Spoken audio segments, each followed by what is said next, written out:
I know, Google. I know I'm going to start a broadcast. We've had this discussion before. You don't have to keep asking me if it's okay to start the broadcast. Jesus Christ.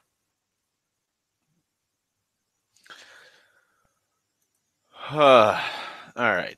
Um, what to do, what to do, what to do. Light up a cigarette. That's what I'm going to do. Also, hello. Howdy. Evening to some of you. I'm kind of in a sleepy mood, in a much better mood, in fact, kind of. But I'm in a very sleepy mood because I just ate probably 5 pounds of shepherd's pie. Yeah, yeah. It's yeah, because I made two 13 by 9 pans worth of shepherd's pie, and I ate one of them, like the whole thing. I ate so. Huh. Stomach is taut right now. Uh, apparently a hurricane hit, I guess, or a tropical storm. Fuck if I know. It was beautiful weather. That's how I see it. I love super windy, raining like mad, like the fucking flood, like 40 days and 40 nights of rain is coming. Perfect. And it was cold. Just a cherry on that Sunday. But yeah,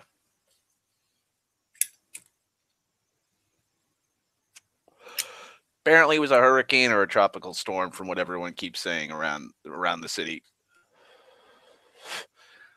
I do know this.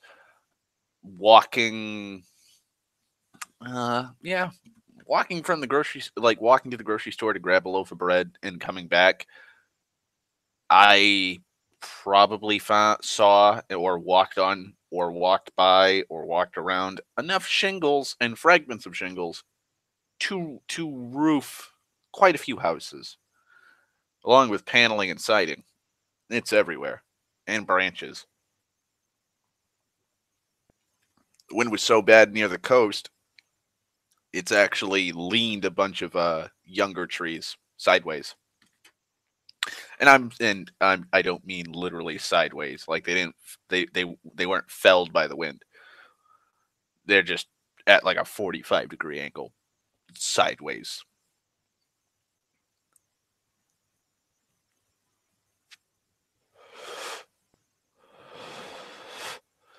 Uh, what else can I talk about? Fuck. Fuck. Not sure. Not really sure.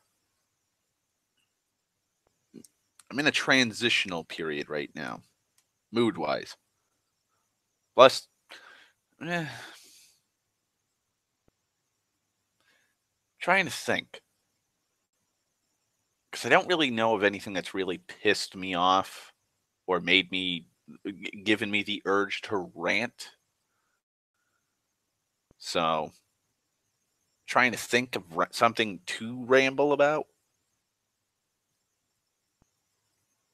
Hmm. No, nothing's really coming to mind.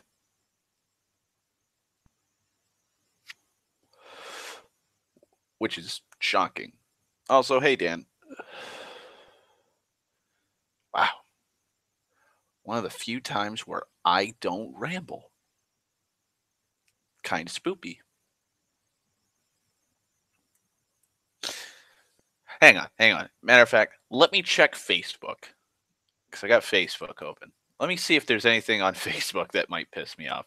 Because there might be a few things.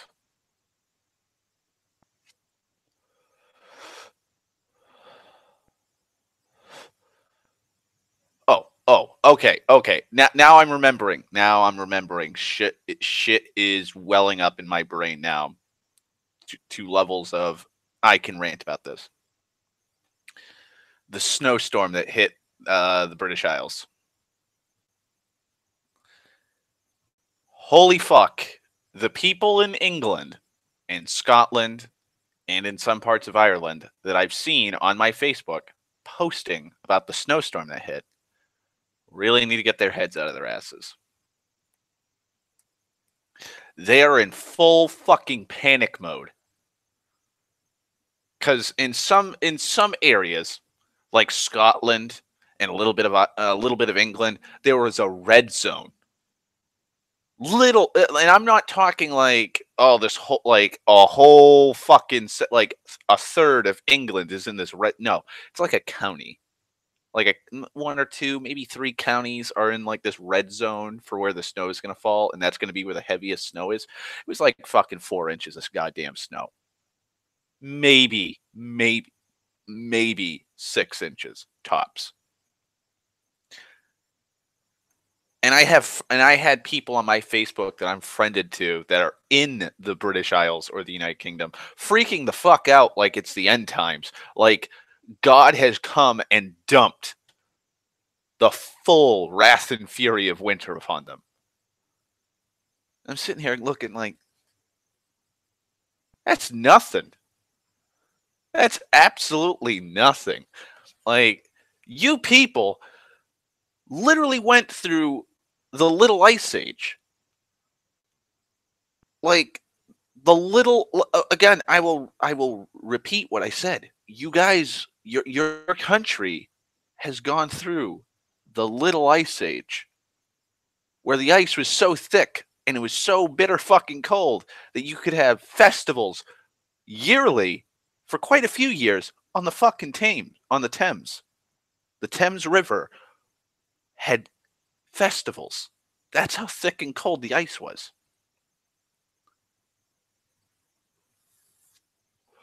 Literal feet of snow. Like, 6 inches is nothing.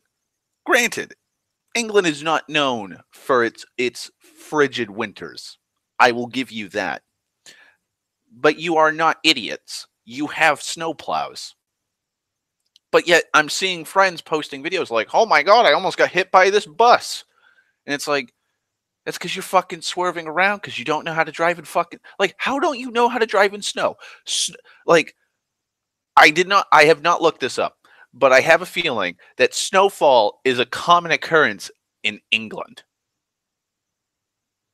You know, because winter. You guys live a stone's throw away from fucking North Scandinavia, known for its harsh winters.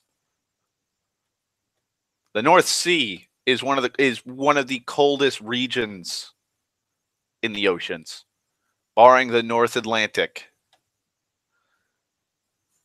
It snows in France, it snows in Belgium, it snows in the continental Europe.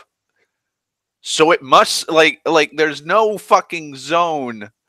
Like, there's no like zone around the British Isles that's like, nope, no snow this way, and like the snowstorms just part around this zone of influence and then just hit the the European continent. That's not how it happens.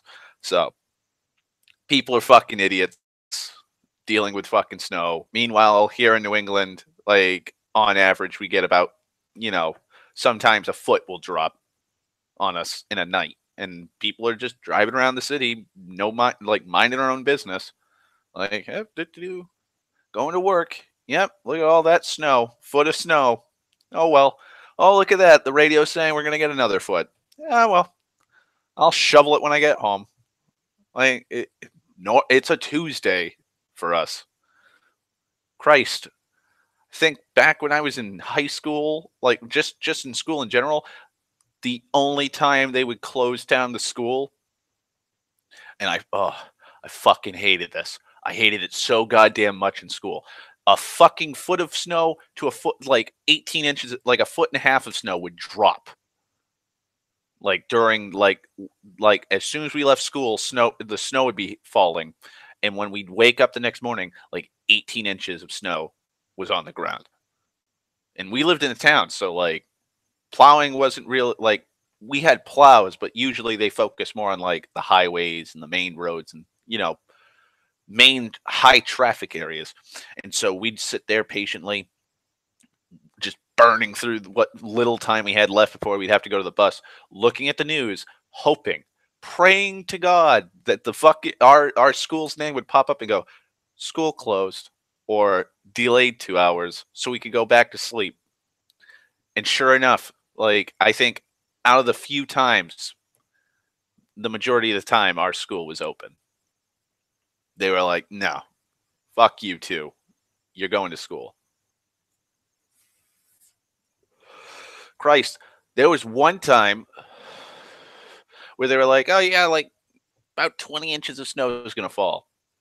Don't worry. And so, like, everything was fine. I was in high school at the time, and I went home. Right, like a foot, at least a foot of snow was already on the ground. It was thick enough to where when I was walking through my neighborhood, I'd say about halfway up my shin in some areas was how deep the snow was on the roads. So I go home, I make a sandwich, I'm sitting there enjoying the snowy environment all around me. Smell the smell of burning wood coming out of chimneys, me throwing a couple logs into the wood stove to keep the house warm. And I'm like, oh wow, it's like 5 o'clock. Where the fuck's my brother? Now my brother was in middle school, so he was supposed to be dropped off like an hour after me. And I usually got home around like 1:30, sometimes 2 o'clock, depending on how busy the road traffic was, or in this case, snow. So I'm like, oh wow, he should have been home like an hour and a half, 2 hours ago, like because he usually gets home around 2:30, sometimes, depending. Well, apparently the fucking school did not expect a freak fucking occurrence, which is normal here for New England. An extra 7 to 8 inches had rolled in too, with a small fucking storm coming from our adversaries to the fucking north, aka Canada, and decided to just blow its load all over New England. So practically the entire school, the entire middle school, was snowed in, and so my brother was stuck. And so they did a Hail Mary, and they're like, all right, well, we'll have a plow go in front of us, and then we'll have buses single file their way down the road behind this plow and a salt truck. And so, well, there's a lot of routes that buses have to take. So my brother's bus decided to take its turn where it's supposed to go, and it got stuck in the snow. And so he was stuck there for a while. And finally, like around, I think 5:30, 6 o'clock, he finally came home. So yeah, like that's just a normal occurrence for us for winters. So England's gonna, like, the people of England and Scotland and Ireland need to calm down about this 4 to 6 inches of snow that landed on their goddamn fucking front lawn. Also, Dan, to answer your question, which Dan asks, how do you see the Dollars trilogy? I had a discussion recently and would love to know your 2 cents. I don't want to sound like a broken record or being part of the crowd, but Dollars trilogy is a classic trilogy. Like, it is the epitome. I would say it is the epitome of what a Western should be. Violent. All the characters are morally gray, are all various shades of gray. Like, Blondie's a good guy in Good, Bad, and the Ugly, and A Fistful of Dollars, and For a Few Dollars More, simply because of the villains. Like, he steals, he steals and robs people. He fucking scams people. Is willing to totally just fucking blow somebody away with a fucking revolver if they piss him off. Tortures, flat out tortures Tuco by dragging him through the desert and just leaving him in the desert. Tuco's the one that drags him through the desert.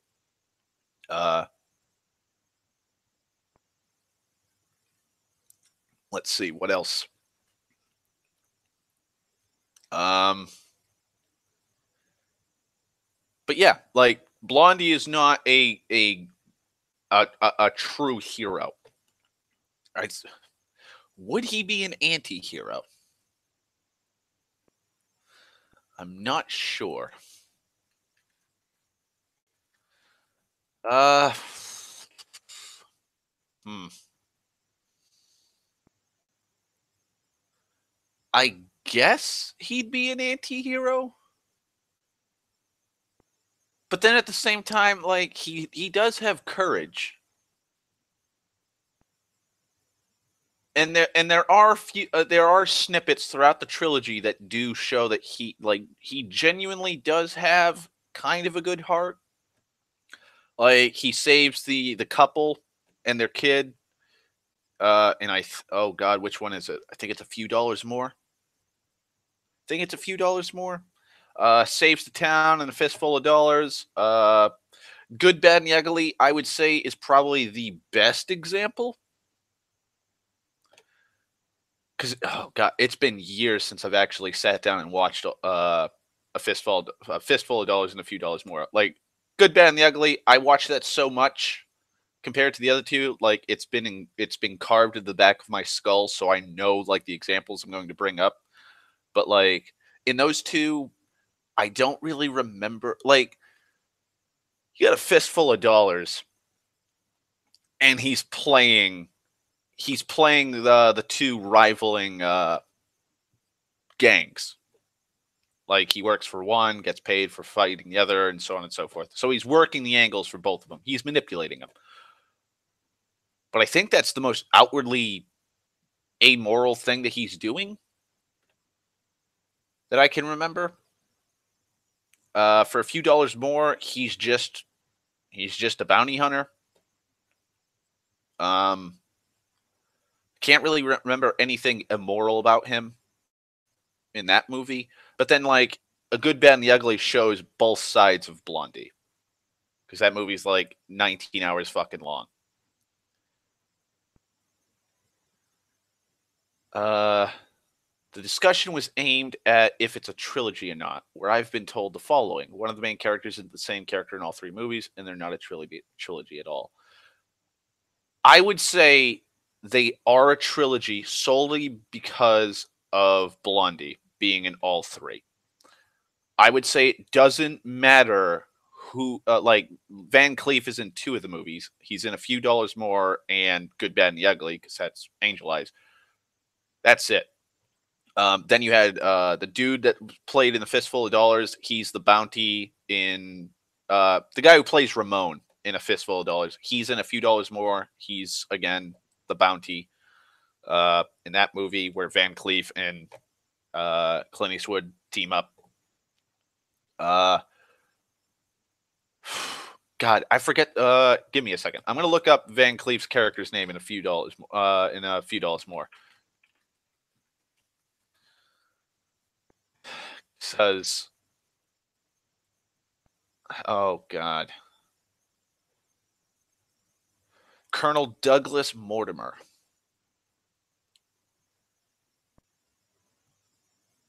Hmm. See, now I don't remember fully Mortimer's fucking backstory.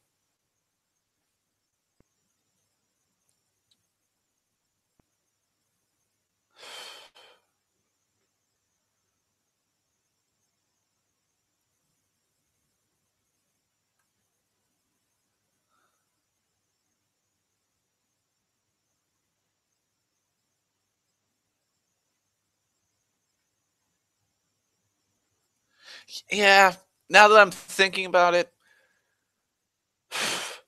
because I was gonna say maybe Mortimer is Angel Eyes at the beginning of Angel Eyes, because Mortimer's on a, like is gunning for fucking Indio. He's gunning down. He's gunning for Indio. Because if I oh god, who did he fucking kill? Oh God, I forgot who it is that I forget if it's Mortimer's daughter or wife or whatever, or basically Mortimer's got some bad fucking beef with Indio, and so he hunts down Indio and guns him down, and then he's like, "Blondie, you can just let." Well, his name's not Blondie. His name's Manco in Clint Eastwood's character, the man with no name. Uh, his alias in that movie is Manco, just like in Fistful of Dollars, it's Joe. But in this movie, Mortimer's like, you can keep the bounty. I just came here. Essentially, he just came here to gun down Indio and get his revenge. And then he just goes off. But like I was gonna say, like maybe it's like the beginning of Angel Eyes' story, like of him slowly losing his humanity and becoming the ruthless bastard he is. But then thinking about it, that's a big stretch. Because like when Blondie and Tuco are in the I'm going to just say it, a Union concentration camp, and Angel Eyes is torturing Blondie, like he doesn't recognize him. Would have been pretty awesome if he did, though, because then it'd be like, oh, that's even more of a connection. But yeah, they're a trilogy. Like it doesn't matter who is it doesn't matter who's Angel Eyes or who's playing Mortimer or Indio, etc. Clint Eastwood is in all three movies. He plays the same character. He has the same motivations throughout all three movies. He shares the same characteristics as each character in all three movies. I would say it's a trilogy. Also, Word of God, fucking Sergio Leone flat out states like it's the Dollars trilogy.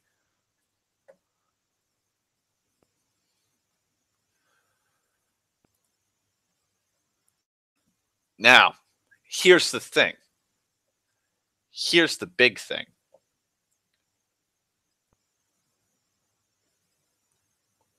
The timeline. That is where a lot of like my friends and me who talk about stuff like that bring up like that's where we argue. Like universally everybody can agree that in the Dollars trilogy, the last movie, The Good, Bad, and the Ugly, is the first movie in the timeline. Because that's where Blondie gets his iconic poncho. Because throughout the movie, he's wearing his sheepskin vest with his blue button-up, with his black jeans and boots, and his hat. At least, oh God, does he get the hat in the movie? Now that's something that I can't remember, but I believe he doesn't have the hat at the beginning of the movie. Or he loses it. I know he loses it in the desert, if he does have the hat. But he doesn't have the poncho. He finds the poncho. Because throughout the movie, he's wearing a duster in certain clothes. But yeah, so that's where he gets his poncho, and he leaves Tuco hanging, literally, on a fucking wooden fucking post for a grave marker, and then he shoots the rope out, and then Tuco just starts calling him, just throwing out slurs. Now, the argument that I have with my friends is, where does a fistful of dollars and a few dollars more go into the timeline? Which one comes first, and which one comes second, and which one comes third? I am of the opinion that if The Good and the Bad and the Ugly is the third movie made, but it's the first, I think a few dollars more is the second movie in the timeline, and A Fistful of Dollars is the third movie. That's what I think. Also, this is just a little thing. This is my headcanon. Two Mules for Sister Sarah is part of this, and Unforgiven. There, I said it. I fucking said it. I say, and this is in a just world, Two Mules for Sister Sarah is the movie after A Fistful of Dollars, after the Dollars trilogy, because my God, Clint Eastwood plays a very familiar character in that movie. But also, Unforgiven is the end to the Dollars quintilogy. It's a very gruff old blondie.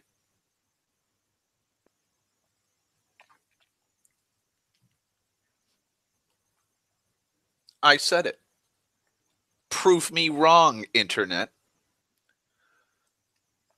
God, That's another movie. That's another movie that's like. See, now that's tough. That one's real tough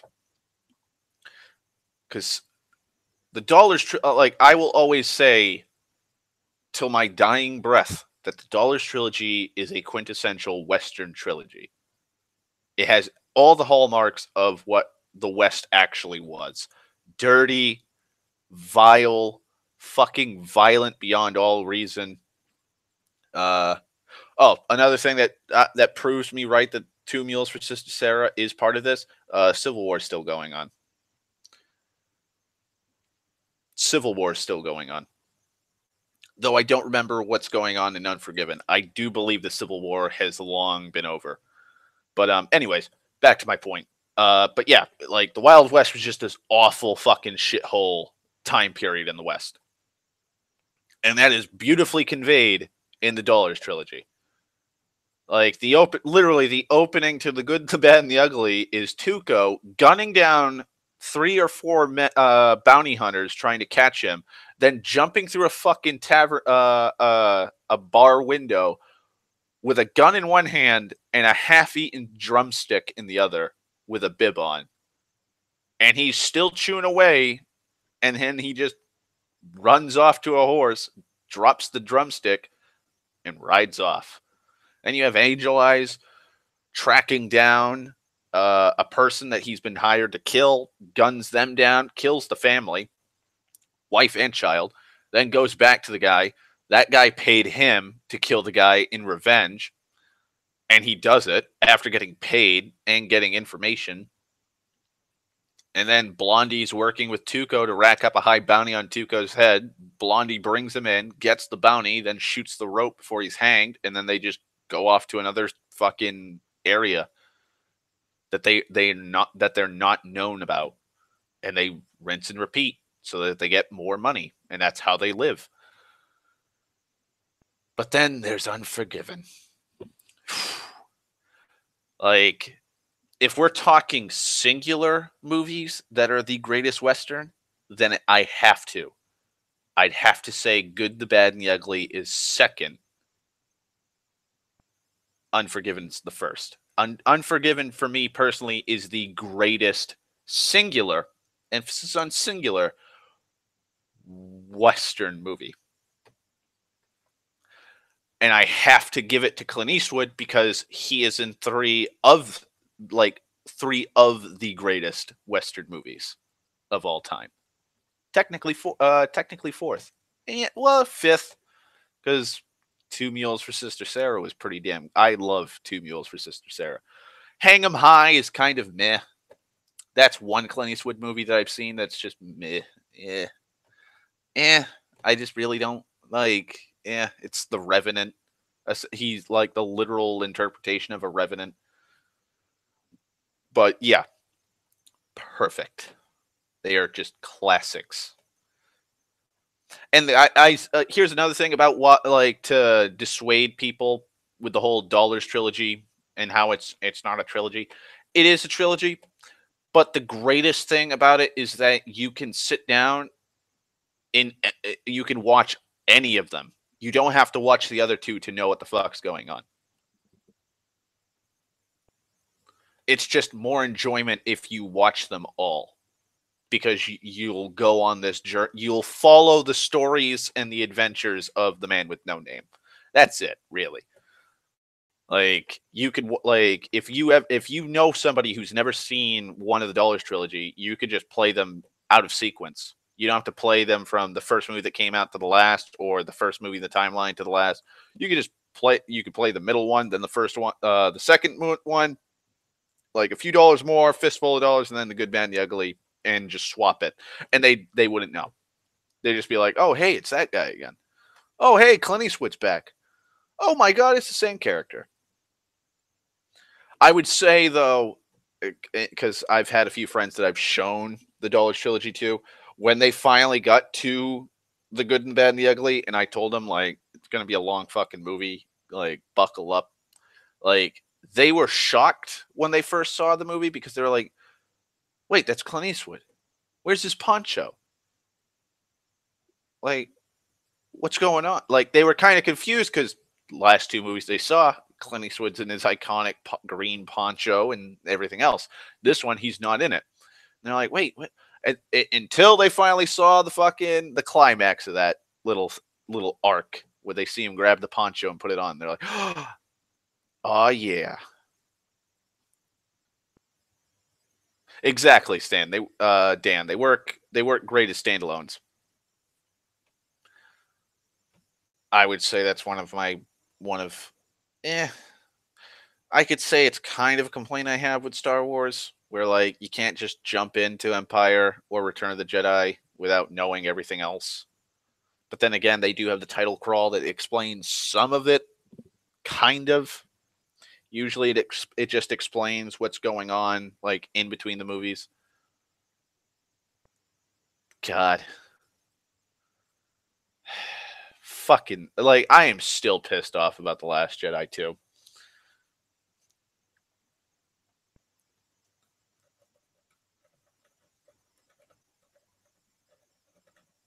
Oh, okay, okay.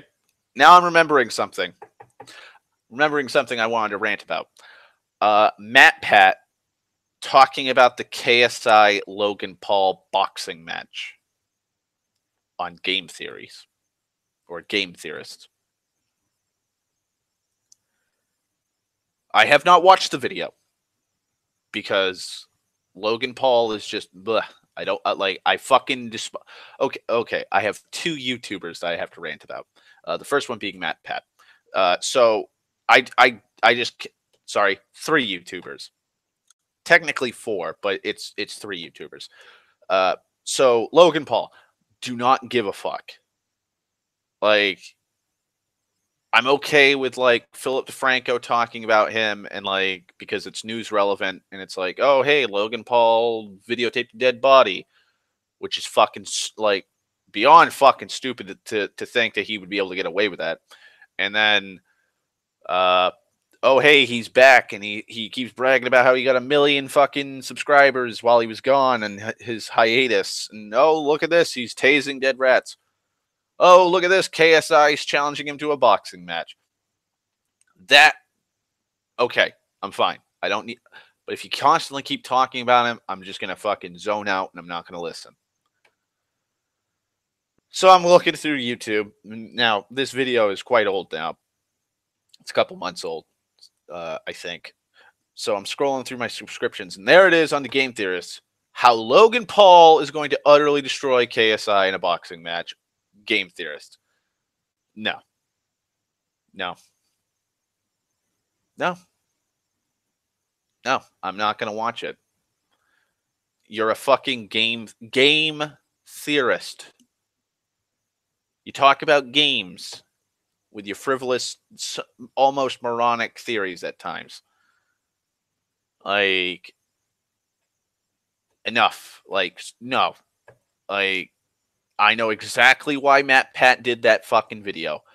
Anybody who talks about Logan Paul and has Logan Paul's picture in their thumbnail or has Logan Paul tagged or Logan Paul in the description or the title is going to get more views from Logan Paul fans, which will bring in more revenue. That's the only reason Matt Pat did that fucking video. That's the only reason. That is the only fucking reason he did that. Shame on you, Matt Pat. Shame on you. Trying to cash in on some idiot YouTuber's fucking notoriety or fame, depending. on who you talk to. So that's it. That's my little micro rant or ramblings.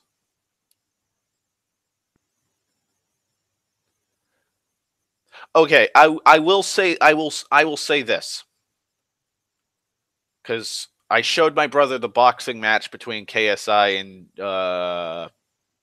Joe. What's his name? Hang on, Joe Weller. KSI needs to learn how to box. I will state that KSI needs to learn how to box. He's in great shape. I'll give him that. Joe Weller cannot fight to save his life. First and foremost, the amount of headshots he was taking was on par with Rocky and fucking Rocky IV when he's fighting Drago at the end. Also, like, I could not help but kind of giggle at the fact that Joe Weller nose was fucking running like a faucet with blood, and blood was all over him from getting punched in the head multiple times while his nose is bleeding. But if KSI is serious, I will state this. This is my honest opinion because I have been in quite a few scraps. And I know how to box. If KSI is serious about boxing and going all in for a fucking actual match with Logan Paul, he needs to learn how to box. And I honestly think he needs to bulk up. I think he needs to bulk up, train both body and skill. That's my honest opinion. I think KSI needs to fucking, like, because that I wouldn't even consider that a boxing match. I would say that was more of a street fight with padded gloves and headgear in a ring. That's what I think it was. So that's my opinion on the KSI fight. He needs to, like, if he's full on serious with this, he's going to have to train. Second YouTuber I need to ramble about or rant about because they've been pissing me off a lot lately. Boogie2988. Holy fuck, where do I begin? So I had brought this up quite a few times throughout the year last year with my how to word it.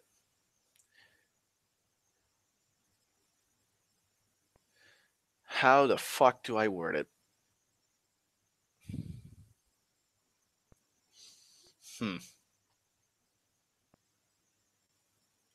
I wouldn't say disillusionment. Or maybe.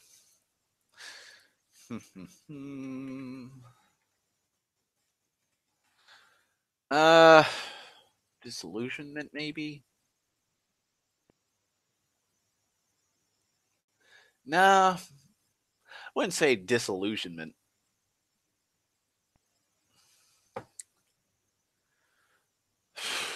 It's not disgust.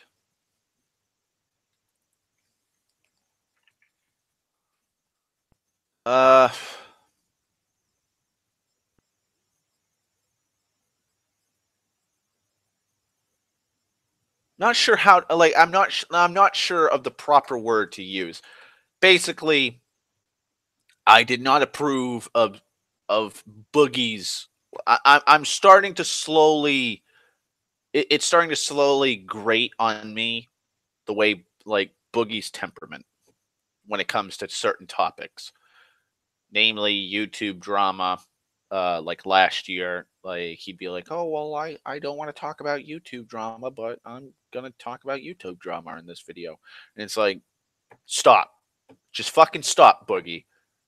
Like, he did one video where he's like, I don't want to talk about YouTube drama anymore. And then the very next fucking video, like a few days later, or the very next day, he's talking about YouTube drama. And he's like, this is gonna be my last YouTube drama video because I just need to chime in on this. It's like, stop. Just stop. Just stop talking. Full stop. Pump the brakes. Put on the emergency brake too while you're at it. Stop. Just fucking stop. You want to talk about the YouTube drama, but you don't want people pissing and moaning and bitching at you because you're choosing one side or the other, or you're not choosing one side or the other. Just stop. Just be honest. Just be full fucking honest with your audience. Be like, I kind of want to talk about this. It's drama, I know, but I want to talk about it. Yes, exactly. KSI won because Joe just does not know how to fight, which just makes it even more cringy and embarrassing for him. Exactly, Dan. If one doesn't want to talk about something, then don't talk about it. But Boogie, like, that's the thing about Boogie, though. He's a fucking that's my biggest fucking gripe with him. He's a fucking hypocrite. That's what he is. He's a hypocrite. Like, I'm all happy for him losing weight. I am. Like, I'm glad to, like, I can physically see, because I've been watching him for a while now, for a few years. But, like, I'm glad to see, like, the physical change over the course of, like, his gastric bypass surgery. I'm all for that. But you gotta think, fuck it. Like, I've been watching him for like 3 fucking years. That motherfucker flip flopped on so many fucking like crash diets, crash diets, all liquid diet, fucking vegetarian, like he was doing all kinds of fucking diets, and then he just give up on them, and he just keep complaining about like, oh, I'm still fat, oh, always me. And it's like, then fucking do something else, Boogie. Like, if that diet didn't work or you just couldn't stand being on an all liquid diet, then change your diet. That's it. You don't have to fucking go onto YouTube and go, oh, well, the diet didn't work. And I just gave up on it. Oh, it was me. Like, enough. Like, we get it. You don't want to be fat. I completely agree with you. If I was 600 pounds and in your position, yes, I would not want to be fat either. Just do something about it, Boogie. And then he's talking about, oh, well, we're going to have the gastric bypass surgery. And then, oh, well, I'm too overweight, or I'm not on the diet. Oh, well, the diet didn't work. And he starts flip-flopping on that fucking topic. And so, just, like, again, I'm happy for him. It's just, could not stand the years of him flip-flopping on this fucking shit. Like, I'm glad he's finally fucking gotten his head out of his ass, and he's like fine-tuned his fucking goals in life. So good on you for that. The other thing that pisses me off about Boogie has to be his thumbnails.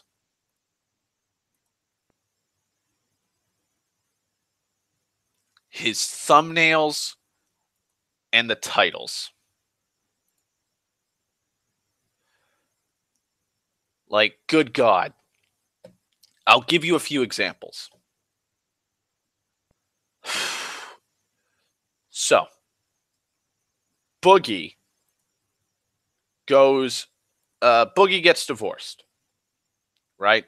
In case you don't know, Boogie 2988's wife left him. There was a lot of apparently like drama, and there was no way of fixing it, so they split up on, from what Boogie says, amicable terms. Okay, fine and dandy. Okay, I'm all right with that. Here's the thing, though. Boogie milked it. Straight milked it. Like, he had, oh my God, he had like four or five videos. Like, he has, and like, here's my biggest gripe about this whole thing. Because, yeah, I understand. Divorce sucks. Like, losing the person you've been married to for years sucks. I get that.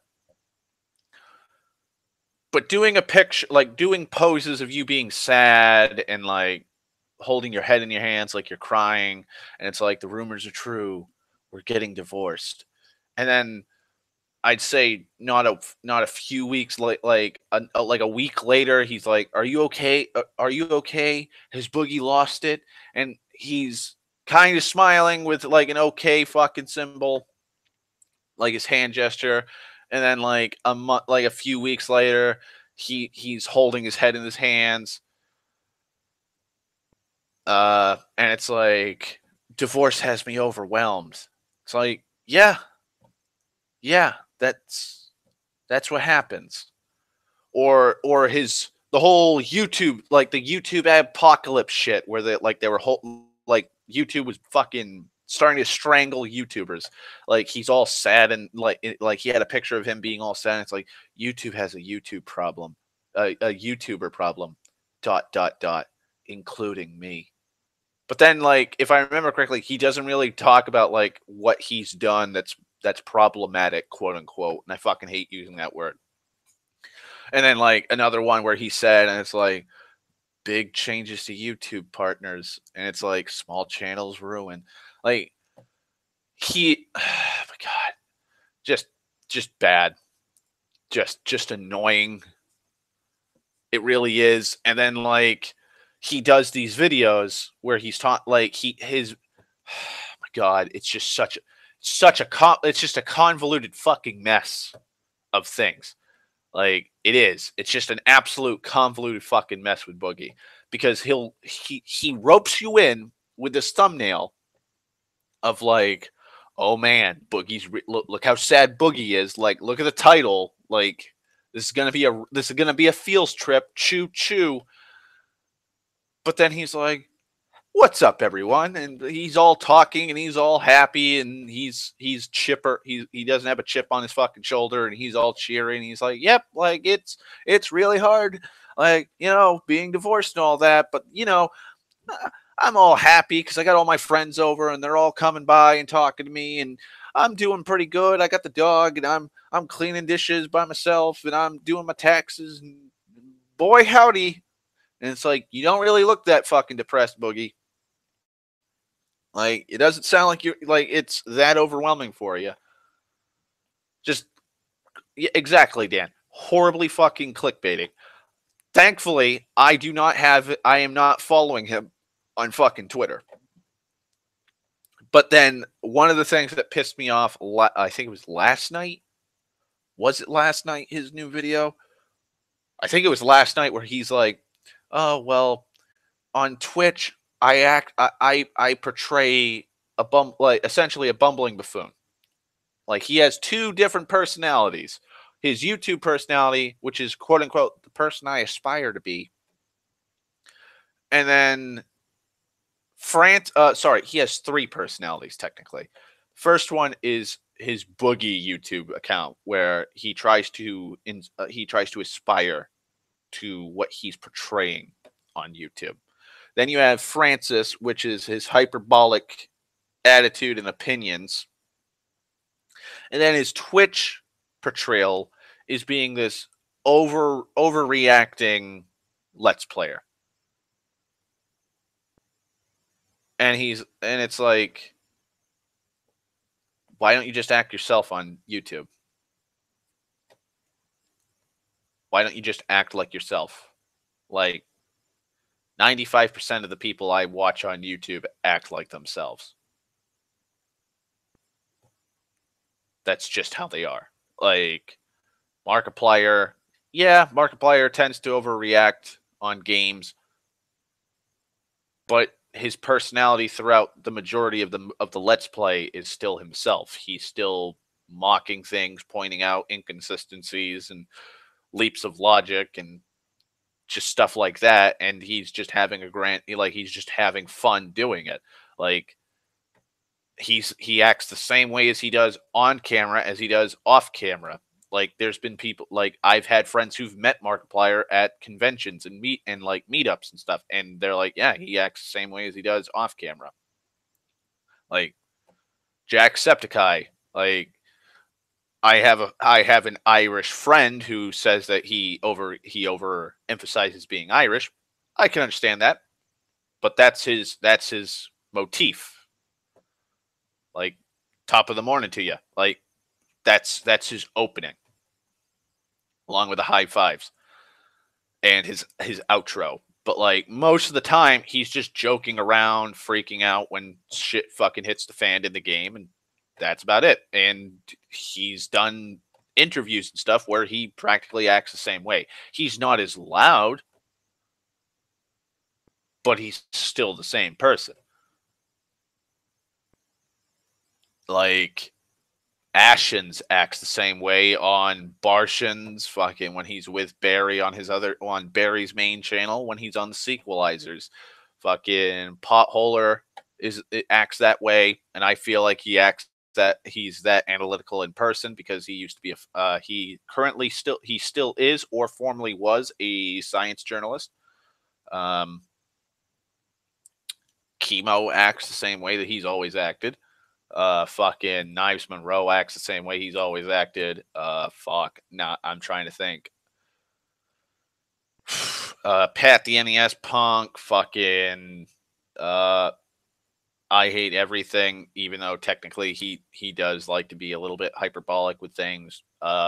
James Rolfe, Angry Video Game Nerd, like when he's doing his normal persona in most of the stuff now that he does, he rarely does AVGN now, but that's just how he naturally is. Like Lindy Beige, Ross from Game Dungeon, like a lot of YouTubers that I'm subscribed to just act like themselves and just do YouTube videos.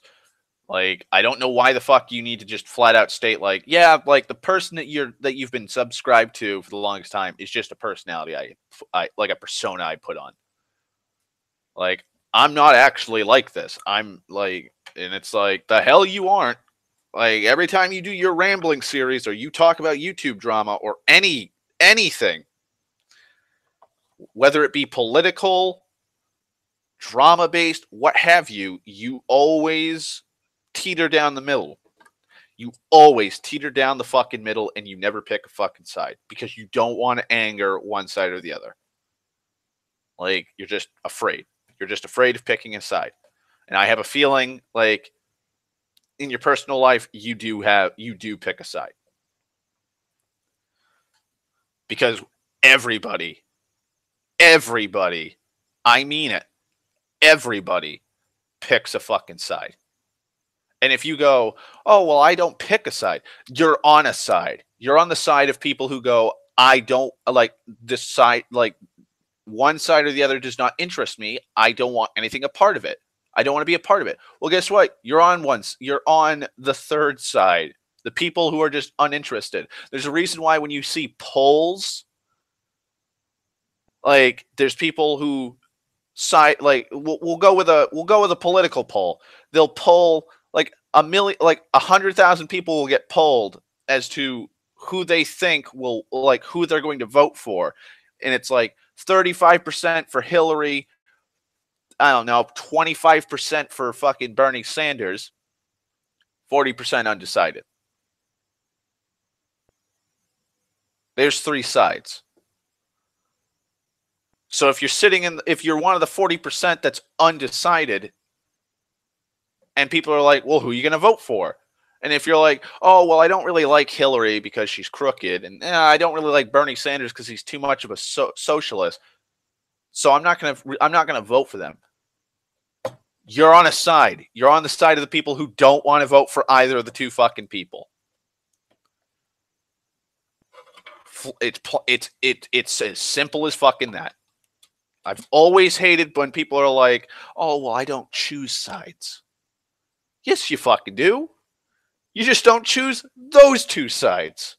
Or you don't choose the options you're with. You choose you try to be the edgy, you try to be the edgy person where it's like, I don't choose sides. I have my own. And it's like, wow, you're joining the undecided or the I just don't give a fuck side. Welcome to my corner of most fucking drama.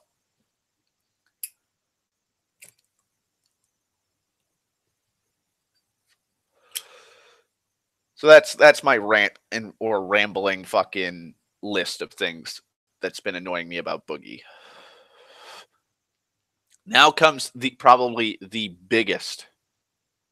Ugh, hang on. God, I just got the nastiest taste in my mouth from that fucking drag of my cigarette. Ugh. Whew. Okay, so, oh boy. I am a fan of H3H3. I like Ethan. I like Ela. They're very nice people. There's a few videos that I skip when I'm watching them. Usually like the Kickstarter stuff or some just certain topics that they bring up or talk about that's just kind of it's just not really my thing. I'll watch like half of the video and I'm like, yeah, this is kind of boring. And I just let the video run. I'll just mute the tab and I'll just play a video game or I'll just look at my phone or something. Because I want to give them the fucking view time. Because I'm not an asshole like that. I was watching H3's podcast, and I think it was. Oh God, what fucking part was it? Or what number are they fucking on now?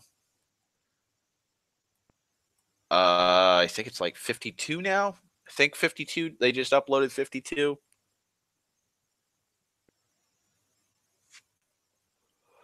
Hang on, let me check my subscription box.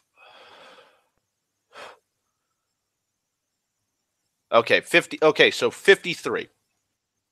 Number 53 is their new video that they just uploaded. I think it was number 52 was with Shane Dawson. Holy fuck. That podcast, and I am surprised. I am wholeheartedly surprised more people are not fucking talking about this. They had Shane Dawson on, and they talked about conspiracy theories. Now, I've watched probably 75% of H3 podcasts. I skipped over a few because they had certain people that just, I kind of don't want to talk. I just have no interest in them. Like Jenna Marbles. Like I just skipped over that video, etc., etc. And so throughout the majority of the videos, they bring up certain fucking one of my gripes is they keep bringing up Logan Paul. It's kind of it's that's one of the things that's giving me fatigue on like I'm tired of hearing about Logan fucking Paul enough already. But one of the things they keep bringing up is conspiracy theories with certain people, and they keep talking about it. Shane Dawson does his own series of conspiracy videos where he talks about conspiracy videos. Oh my God, I can't believe what they did. I can't believe what they fucking did. So Shane Dawson brings up crisis actors. And one of the videos he consistently keeps bringing up is the father of a child that was killed at the Sandy Hook shootings. And keeps saying, that's really weird how he's acting. Like, he's laughing and talking like he's all cheerful and stuff. And then he asks if the cameras are rolling, and then he just like his mood changes. That's really weird. And Ethan's just eating up this stuff, and he's like, yeah, that is really weird how he's just completely changing.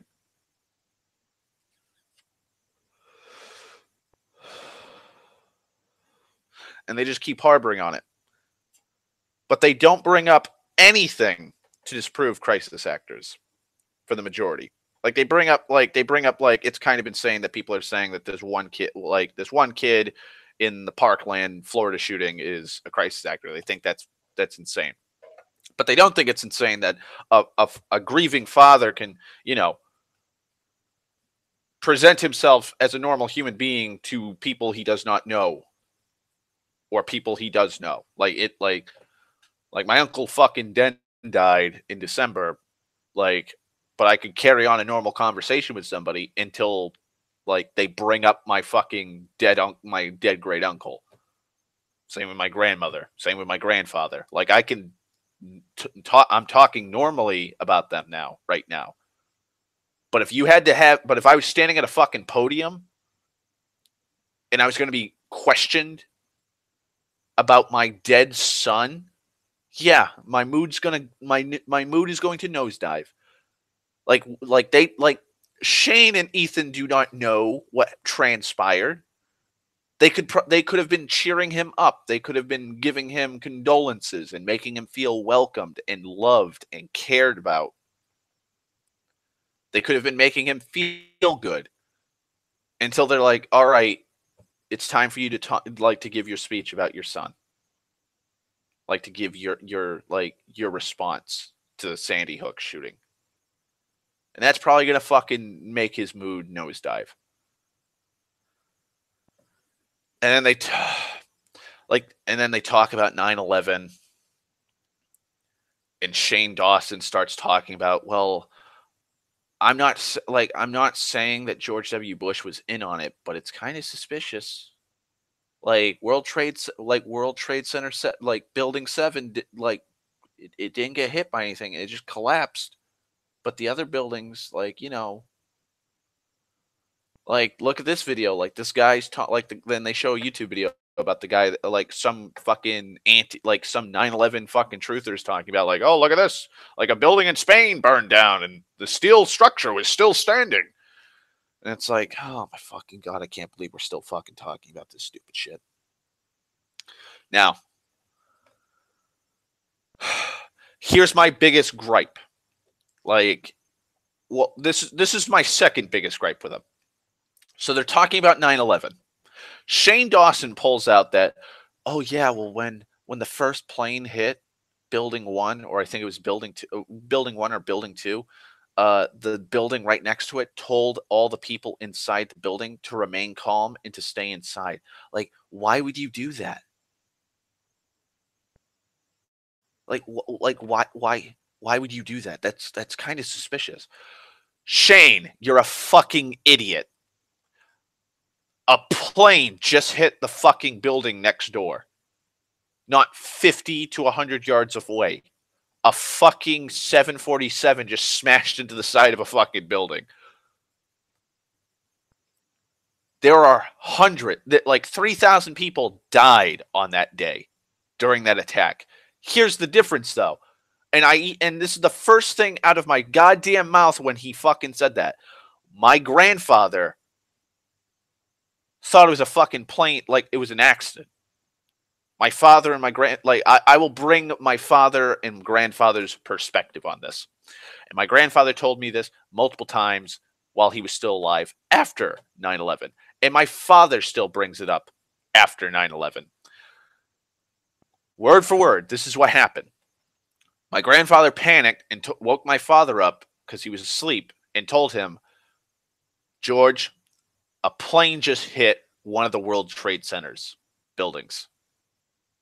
And my father got up, walked out into the living room, and they sat there and watched the news. And both of them thought it was an accident. Just like every fucking news station that was reporting it. They thought that it was just a freak fucking occurrence. They thought it was an accident. It was after into this fucking, again, to my dying fucking breath. I will always remember what my father and my grandfather told me. When the second fucking plane came into view and struck the second building, my grandfather simply turned to my father and said, "We're under attack." Like, think about it, Shane. Think about it. For a fucking second, a plane just hit a fucking building. Holy shit, it's an accident. Like, the people in the trade centers are not going to think we're being attacked by fucking terrorists. Not until the second fucking plane hits. Not until the news comes out like, yeah, the plane was hijacked. Like that's like, if that was the only plane that hit and the other two just could not do it, like the terrorists that were trying to hijack the planes failed in their fucking attempts, it would have been known as like people for the longest time until the news came out like that it was just an accident. It was a rogue, like the pilot lost fucking control and crashed into a fucking building.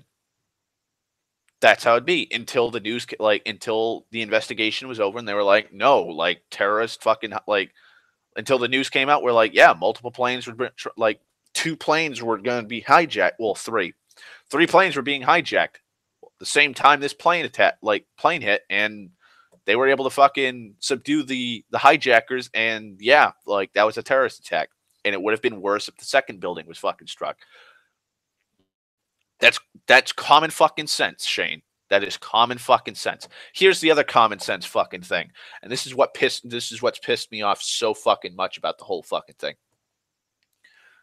One, we'll say just for easy fucking math, 3,000 people died. We'll say 1,500 were in building 1, and we'll say 1,500 were in building fucking 2. Do you really think it's common sense to just cause a fucking panic in a fucking, I don't know, 80-story fucking building and tell them, flee for your lives, like Batman, like Adam West Batman did when he came waltzing out of the fucking back room of a tavern with a bomb? Like, do you really want 1,500 people flooding the elevators and stairwells panicking? Do you know how lethal that is? I'll give you something even more mundane than that scenario. The Who, the band, was banned and is possibly still banned in my state because they were selling tickets at like $5-10 a pop. And so many fans of the Who stormed the fucking ticket booths at the stadium they were going to be hosting at. People were trampled to death. I will repeat that. People trampled other human beings to death to buy tickets to a band, to a concert. Now imagine 1,500 people trying to flee an 80-story building, down stairwells, down hallways, down cramped corridors, trying to fight and claw their way to be the very first people in an elevator. It'd be like the fucking Titanic, where people probably fired guns off to try and fucking move the crowd around. People were trying their damnedest to be one of the few on the lifeboats. That's just normal human behavior in crisis situations. People panic. People fend for themselves. It's a fight or flight fucking scenario. Why would you do that? Why would you panic a building of 1,500? You are going to kill people. Innocent lives will be lost as people struggle to get down this fucking building. Second common sense fucking thing. We'll say again for easy math. We'll say that none of the 1,500 people in that fucking building died trying to get out of that fucking building. Or you can say some people were injured, or just injured, or maybe a few people died trying to get out. You now have around 1,500 people near a fucking building that is on fire. And if the building collapses, Trade Center 1 or 2, whichever one was hit first, collapses, you now have 1,500 people in the vicinity. There were people injured from the falling debris. You now have 1,500 people that can be killed or injured by the falling fucking debris from the other Trade Center tower. So yes, you would keep those people in the building to keep them safe because they thought it was a fucking accident. Plain and fucking simple. But Shane Dawson doesn't think that. He thinks it's a little suspicious that fucking, they try to keep people safe and calm in a fucking situation like that. You fucking idiot. You fucking idiot. That's all I kept saying after I had my fucking moment where I was just ranting. practically word for word what I just told you. Like, and he just kept rambling on about, yeah, it was kind of suspicious and blah blah blah. Like, and they're both talking about how that is kind of suspicious. Like, fuck you, you're a fucking idiot. Like, people who believe that kind of that like Ethan even brings it up. You're giving the government too much fucking credit. You're giving the government too much fucking credit that they were able to silence thousands of people.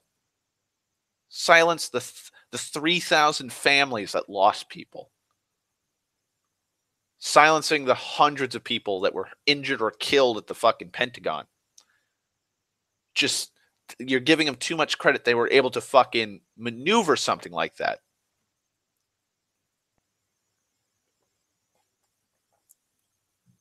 And then to question common protocol, to question simple fucking common sense shit like that, and to be like, yeah, it was really suspicious.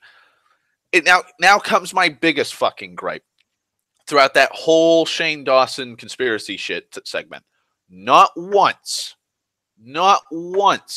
did they refute everything. They weren't really refuting it, they were discussing it.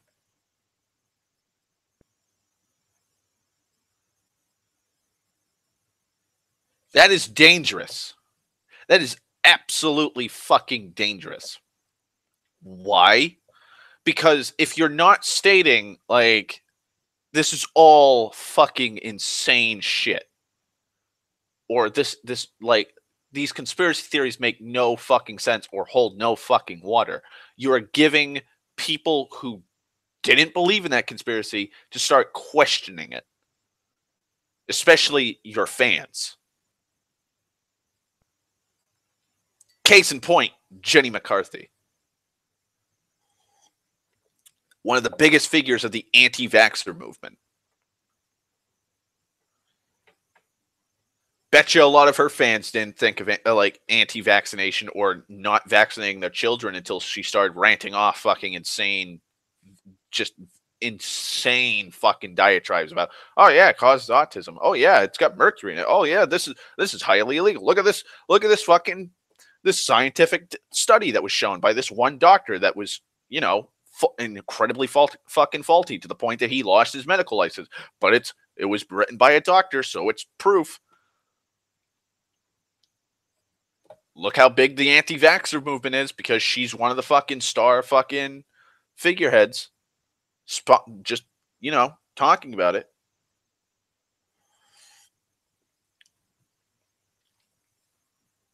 Like, Ethan's fucking, like, the H3 fans might start fucking questioning, like, you know what? Like, Ethan kind of believes in it. Like, maybe that father was a crisis actor. That is kind of suspicious. That's really weird how, like, maybe they did hire some people to pay for to get views for the news. That's really weird. Man. Maybe it wasn't really a red flag, but maybe the news did hire people to impersonate people that were victims. Maybe not all of them were fucking victims of this shooting. Maybe the government did kill all those people at 9/11 so we could go to war. No, you're fucking stupid if you believe that. And the biggest fucking thing that pissed me off, they bring up the fucking Parkland shooting FBI flub, where the FBI failed. And I will give you this. I will give them this. The FBI really did drop the fucking ball with the Parkland shooter. Like, multiple people, I believe family and friends, kept reporting him, being like, he might do something. He's unstable. He might shoot somebody. Like, this is really bad. Like, you really got to fucking investigate it. You really got to stop him. And they failed to do so. That's a big flub. That's a big fuck up. And I can agree with, like, everybody that's a big fuck up on the FBI's part. But then saying, well, the FBI fucked up real bad with the Parkland shooting, who's to say they didn't fuck up on, 9/11? And they're just covering it up because then like they'll be seen as incompetent. No. No. You're going to try and tell me you're going to try and it's like comparing apples to fucking oranges. You have multiple people stating that a singular person who owns firearms is unstable and might shoot somebody or shoot up a school. And then you're trying to tell me that like that's one FBI thing. How are they going to stop like intelligence, like American intelligence agencies were stating like there might be an attack. There might be something that happens across a country 3,000 miles wide. 50 fucking states. There are 50 fucking states in the United States. Something might happen in the country. There are not enough members of the FBI, like the fucking Federal Bureau of Investigation, to cover all fucking bases. Granted, could have like that, and that's the other thing. It's my God, it's just insane comparing the two. You have information you don't know entirely, and I can't remember if they actually did state like they might hijack fucking planes. If so, big fuck up. But if it's there might be an attack, what kind of attack? Is it going to be a car bomb? Is it going to be like the 94 Trade Center attack where they planted explosives in the basement? Is it going to be a plane hijacking? Are they going to hijack fucking, a tanker and fill it with fucking like sarin gas? Are they going to do what happened in Japan and gas fucking like a subway station? It's an attack. You don't know what it is. You don't know where it will be. And if you go, oh well, they could have they could have upped security in certain stations like JFK Airport or wherever the planes took off. Yeah, they could have. But if the fucking hijackers found out about that, they could have just, gone to another fucking airport that didn't have as much security. Yeah, you delayed 9/11, but it could have been 9/13. Could have been 9/17. Could have been a few days. Could have been a few weeks. Like, you're talking about fucking... My God, it's just... You're talking about fucking variables far greater than the Parkland shooting incident. Far fucking greater. You're talking about countrywide. They could have attacked fucking San Francisco for all we know. Could have been the case.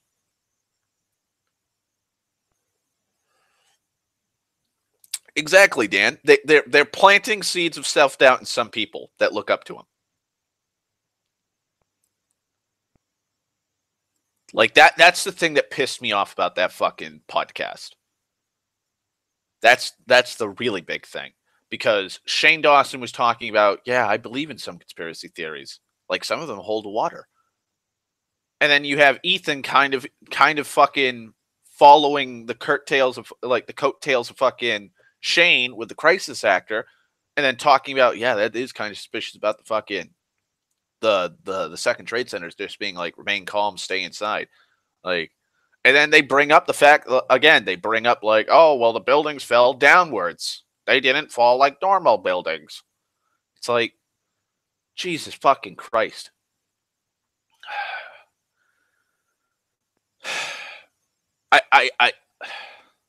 I've argued with so many 9/11 truthers, it's not even funny, and I'm so fucking tired of having to bring up the same fucking arguments over again, over and over and over and over and over again.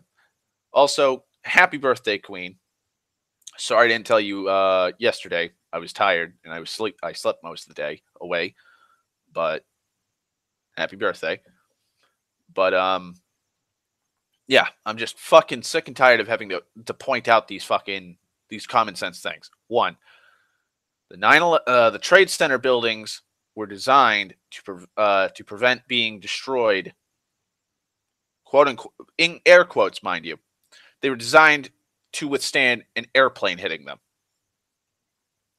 Why were they designed like that? Well, in the 30s, a U.S. bomber accidentally lost control and crashed into the Empire State Building. So when they were when they were designing the trade centers, they were like, "Well, we got to build this thing just in case, because that might happen again." Second thing, they had trestles. There were lots and lots of fucking trestles. Trestles do not work well under stress, especially heat. Again, like, you'll hear 9/11 truthers go, "Well, jet fuel can't melt steel beams." Yeah, like, no, you fucking hick. Like, they can't. They can't melt steel beams. You want what they can do? They can fucking weaken them. Happens all the fucking time. You having a really intense, long burning fire in a building, it'll cause structural damage. Especially with trestles. Trestles are not as thick as I-beams or T-beams. They're not. They're just not. But if you add enough heat to them, they'll start to sag. Now, you got to think, there's a lot of sag. Now, you have trestles on 20 floors stacked on top of each other, and they're all starting to sag from the heat. You have like another 10, 20 floors above the fucking thing that aren't structurally unstable, adding more weight to these already sagging trestles. They're going to buckle. If I remember correctly, a lot of the fucking fire insulation and fire protection that was the insulation that they were supposed to have in the fucking trade center weren't up to date. That's another thing. Also, if I remember correctly, the building was designed to collapse in on itself because it's in the center of fucking downtown Manhattan, you fucking nitwits. Like, Jesus fucking Christ. Holy fuck.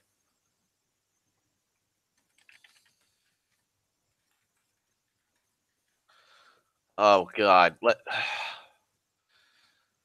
Yeah, the trade centers were like close to 1,400 feet tall. They were the tall. I think they were the tall. Yeah, they were the tallest buildings in Manhattan. Now, why would you build a fucking building 1,400 feet high and design it so that if it does get hit by a plane, it topples over? Why would you design a fucking building like that?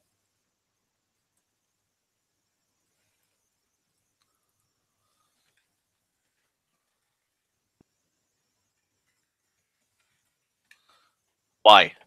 Like,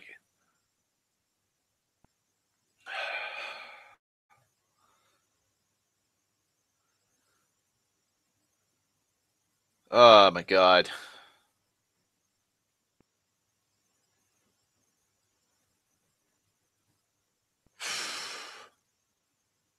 It's like 9/11 truthers don't fucking understand common fucking engineering feats.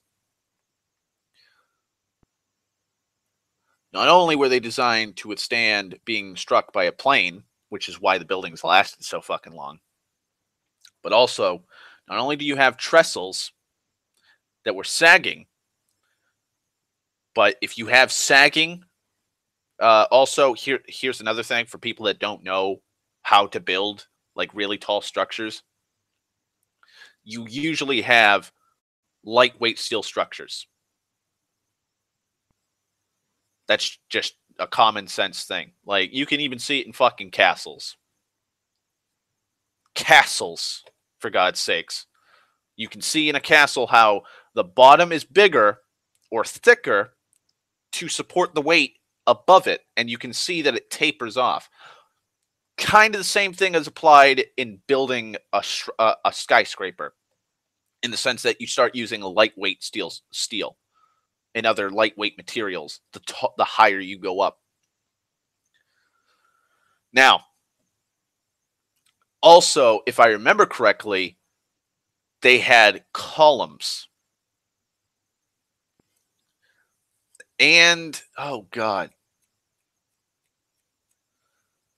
I think it was, they had perimeter tubes. I think that's what was inside the World Trade Centers. Can't really remember. It's been a long time since I've actually argued about this. But they had lightweight perimeter tubes. Now, you have a lightweight structure.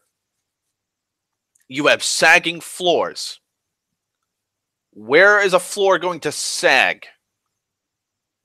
It's going to sag into the center because it's the building was a square. So it's going to start sagging. You also have a 747, or the remains of a 747, smashed right into the center of this fucking thing, pushing right through it. So it's fucked up all structural shit on the top, essentially cutting most of the structural shit to the top floors, however many floors up above the fucking thing. So you have sagging trestles and floors with this massive fucking Boeing 747 resting on that. It's going to go inwards. It's going to collapse inwards. The remains of that 747 are going to punch right through all of the lightweight structural supports and the floors.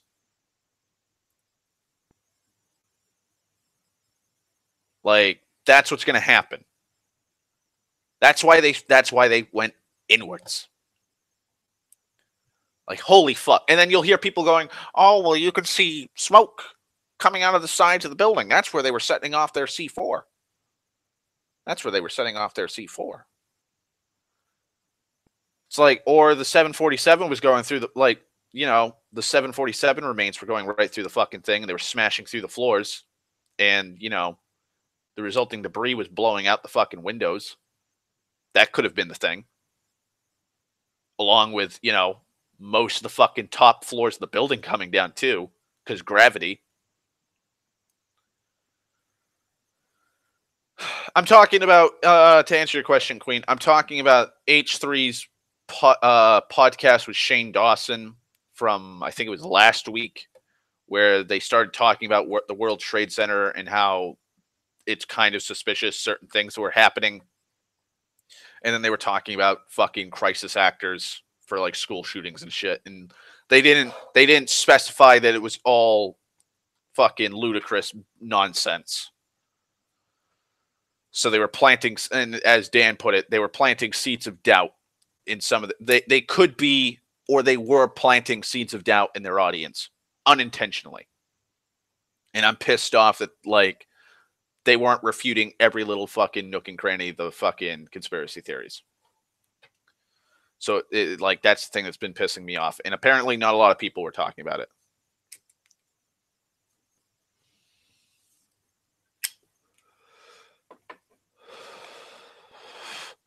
Like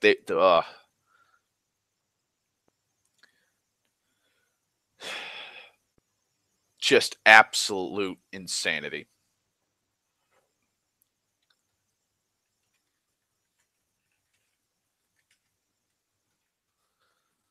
Absolute insanity.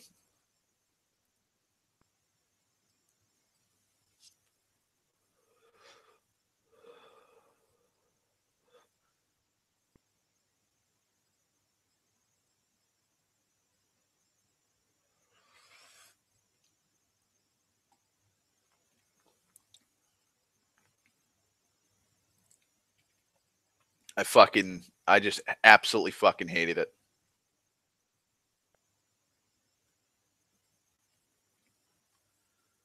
I don't know why they would do something like that.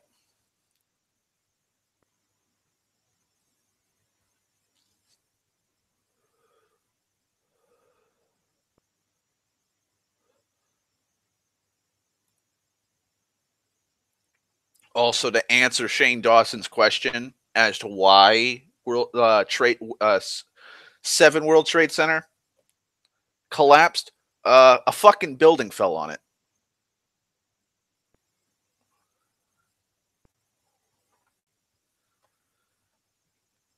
A fucking building fell on it. You fucking idiot. And that goes for any 9/11 truther that thinks like Trade Center 7 was an inside job and it was just destroyed by demo charges or some shit.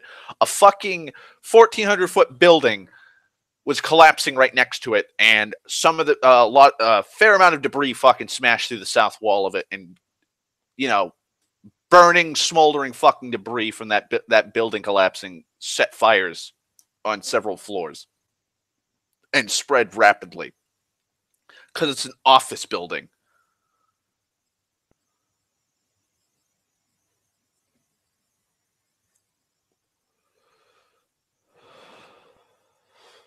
They don't think 9/11 was fake per se.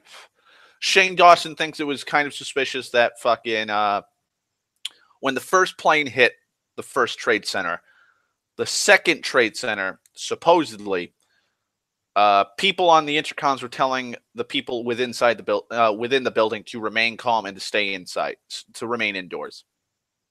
And he thinks that's suspicious.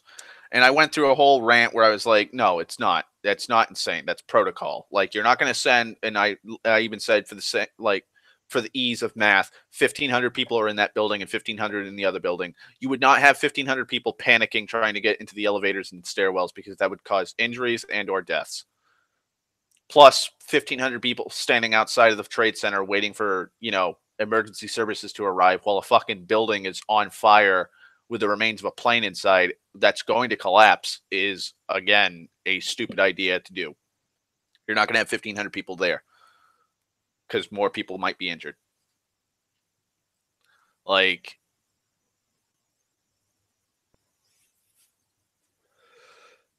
they did not think it was a terrorist attack immediately. They thought it was an accident. Like, that's how the news was reporting it. That's how my grandfather and father saw it.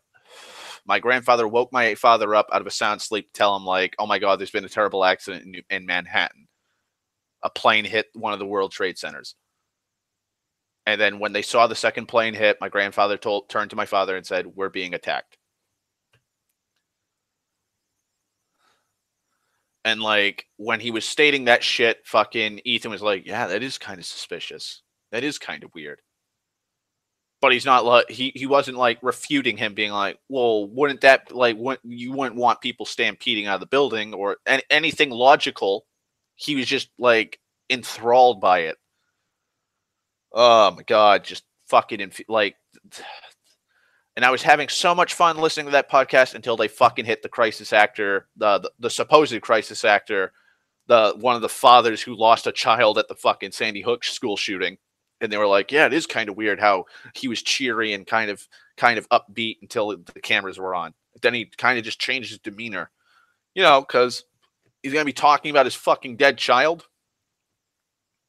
That put a damper in my fucking spirits if I had to talk about my dead child in front of, fucking live news streams behind a podium.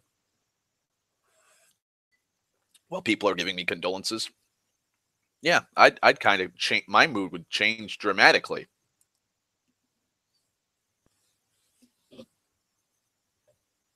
It's just fucking asinine. It was absolutely asinine. And like I said, they didn't disclose like, yeah, this shit's just a bunch of fucking bullshit. No, we're not gonna say anything like that.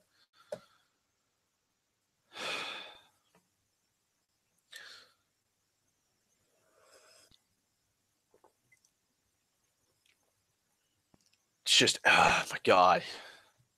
I just don't know fucking why.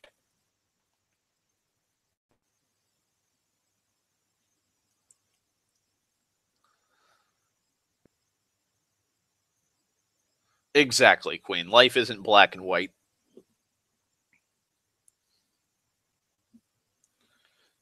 God, I hate that episode so fucking much. I had to get up and walk out and stand on the balcony and smoke like 45 fucking cigarettes to calm myself down because I was just being too fucking loud yelling at my screen.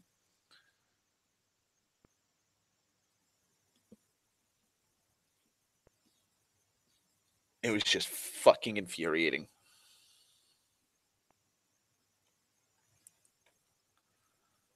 Oh, God, kill me.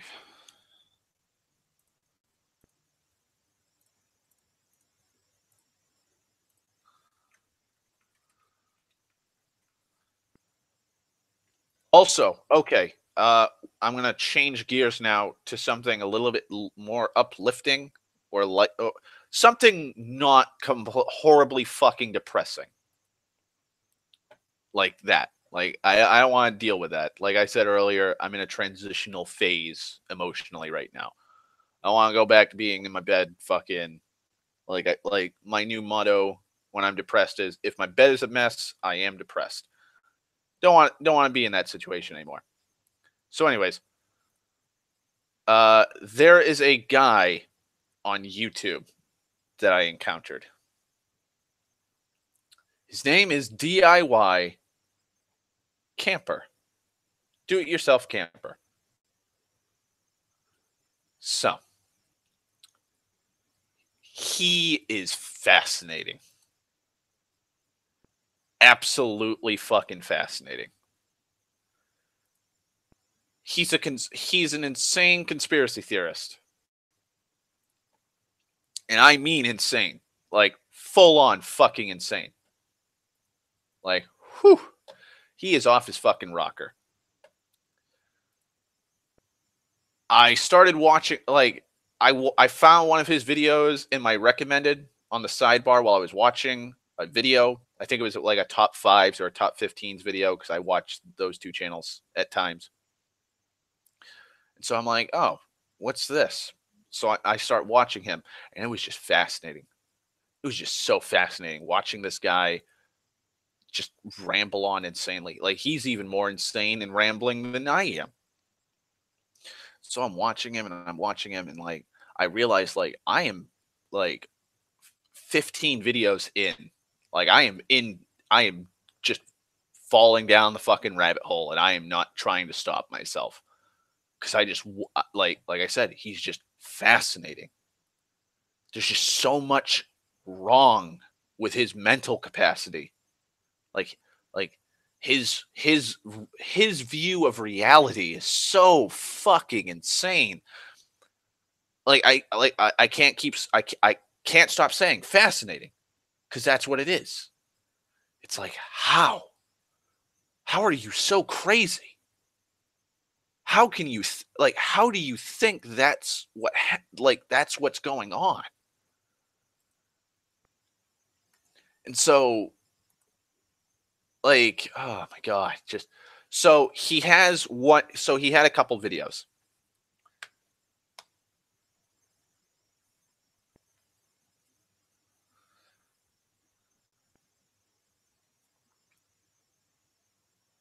Yes, yes. This is the same person that I'm getting to that. So so I've watched like 15 videos, 15, 16 videos. I've watched so many insane fucking things. I have to. I had to talk about it on fucking Facebook. So I posted a status. I was like, wow, this guy, do it yourself or DIY camper, is just a fascinating fucking psych case. Like, he's just that insane.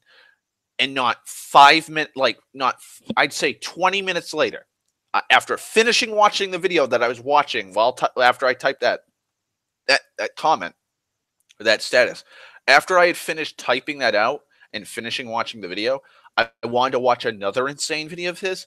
His channel's closed. He closed his channel down. He deleted his account completely. And I'm freaked out. I'm spooked. Like, legitimately spooked, because this dude keeps talking about how people are watching him and how he's paranoid and how he knows people are out to get him.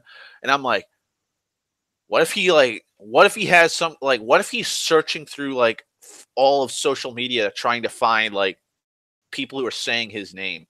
Like, let's see who's saying do it yourself camper. And if it's someone like that's against him, like he tries to block him or something. And like, what if he saw my status? Because now like I said, I have taken the red pill. Like, I am totally fucking enthralled by this guy, and I'm just like, I don't know the level of psychosis he had. Yeah, I said do it yourself camper. And so like I'm kind of spooked. Like, I will legitimately say I was kind of spooked because I was like, wow, this is kind of eerily creepy, or just eerily coincidental that I have found this man. I've watched 15 videos of his. I comment how much of an insane lunatic he is, and not 20 minutes later, he's gone. Like the NRA are like, oh shit, he's in on it. He's taking the red pill, guys. Abort. And like they completely remove it. Like they want me to be one of the sheeple. So I'm going to go into some of his crazy stories, because he, as I said, he's deleted his channel. So my brother watched a few of these. My brother watched a few of these videos, and we were just giggling and laughing the entire time because of how insane some of the insane shit he was spouting off. So I'll go into the first thing. He has a very southern accent.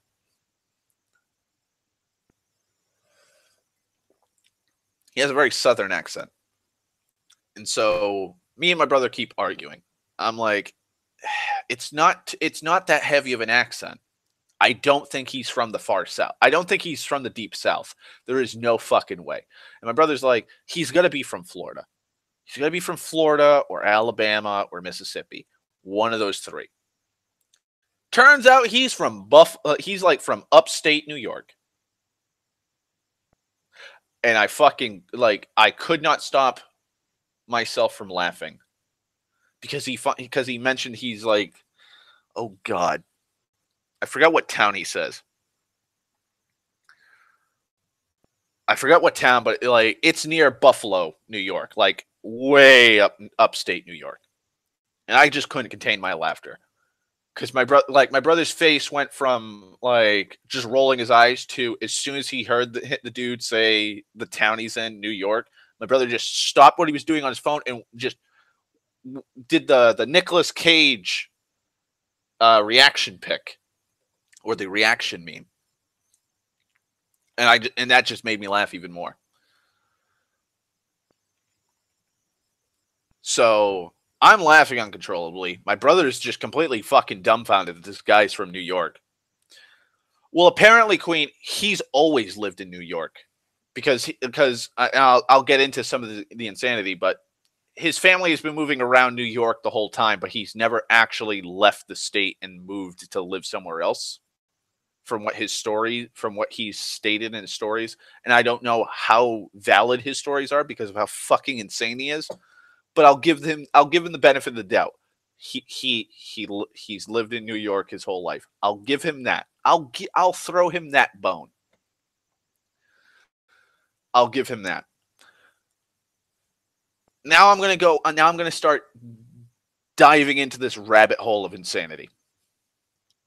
And I'll start with one of the easier pills to swallow. One of his less crazy fucking theories or opinions. So it was 1988. I think it was 1988 or 89. It was the late 80s. He was like a teenager. I think he said he was like 15, 16. He just got off the bus, and he was walking to his girlfriend's house. And so he had Google Maps open on the video. Fucking hilarious. And he's like, yep, you just walk down this road and you keep on walking. And then her farmhouse is right over there. And like across this ditch is like an old farmer's house, like old cattle fucking driver's fucking farm. Like a cattle ranch is right here. And like, you can't see it, but there's a bunch of trees right here. But way in the woods is an old barbed wire fence for his property line so the cows don't fucking get out of the get loose and fucking cross the street and get into other people's property. And he's like, "Yep, I was walking, and he starts hearing something from on the side of the ditch, and he starts hearing like this grunting noise." And so me and my brother are sitting there and we're giggling, and I'm like, "Watch. I bet you $5 he's gonna say it was Bigfoot." And my brother's like, "I think he's gonna say," and ranting about how he's a camper, and he was homeless at this time, and he had been living in a tent somewhere in the woods for like 6 months at this point because he was homeless for a year supposedly, and he had never heard an animal sound like that in his entire life. And I'm like, "Oh, Nicholas, it's gonna be a Bigfoot. He's gonna see a squanch. Like a fucking squanch is gonna come roll,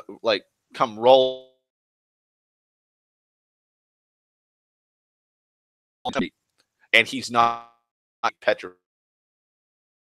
It's fucking musky glory." And my brother's like, "No, it's gonna be fucking aliens. Like this dude looks like he puts tinfoil on his fucking head and on the insides of his windows to keep the fuck NRA from using radio waves to control him." And I'm like, "All right, $5 still. I'm betting on it." And so he keeps on rambling about the sound that he keeps hearing and how it's like it's moving through the brush, and he's thinking it might be a bull or it might be a bear, but it can't be a bear because bears aren't out at this time of season or whatever. He never fully he never fully, if I remember correctly, because he was rambling so much, and he just kept fucking branching off from here and there. Like it's hard to. I have more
Okay.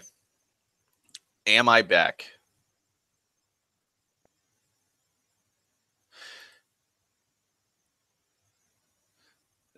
Hmm. Come on, Google. Or should I say YouTube?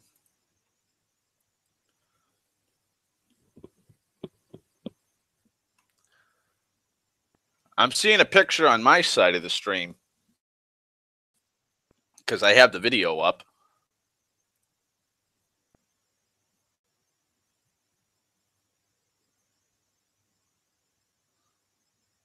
Okay, I'm back. Awesome. The NRA or the Illuminati might have found out that I'm speaking the truth. That is, do-it-yourself campers story. They don't want to see that. They don't want people knowing about the squanch. So the big reveal, and it's like a 20-minute fucking video. So there's a deep gully, and it's like a 10, maybe 15-foot deep gulch. And there's like a little, and he says crick. Like my brother was laughing. Uh-oh. Hang on. My phone's beeping. Oh, I got a sexy message.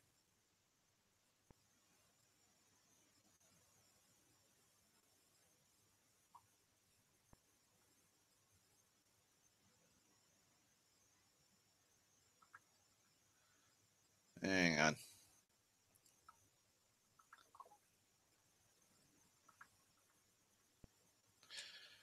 Gotta text somebody. Gulch is basically like a deeper, wider ditch, if I remember correctly.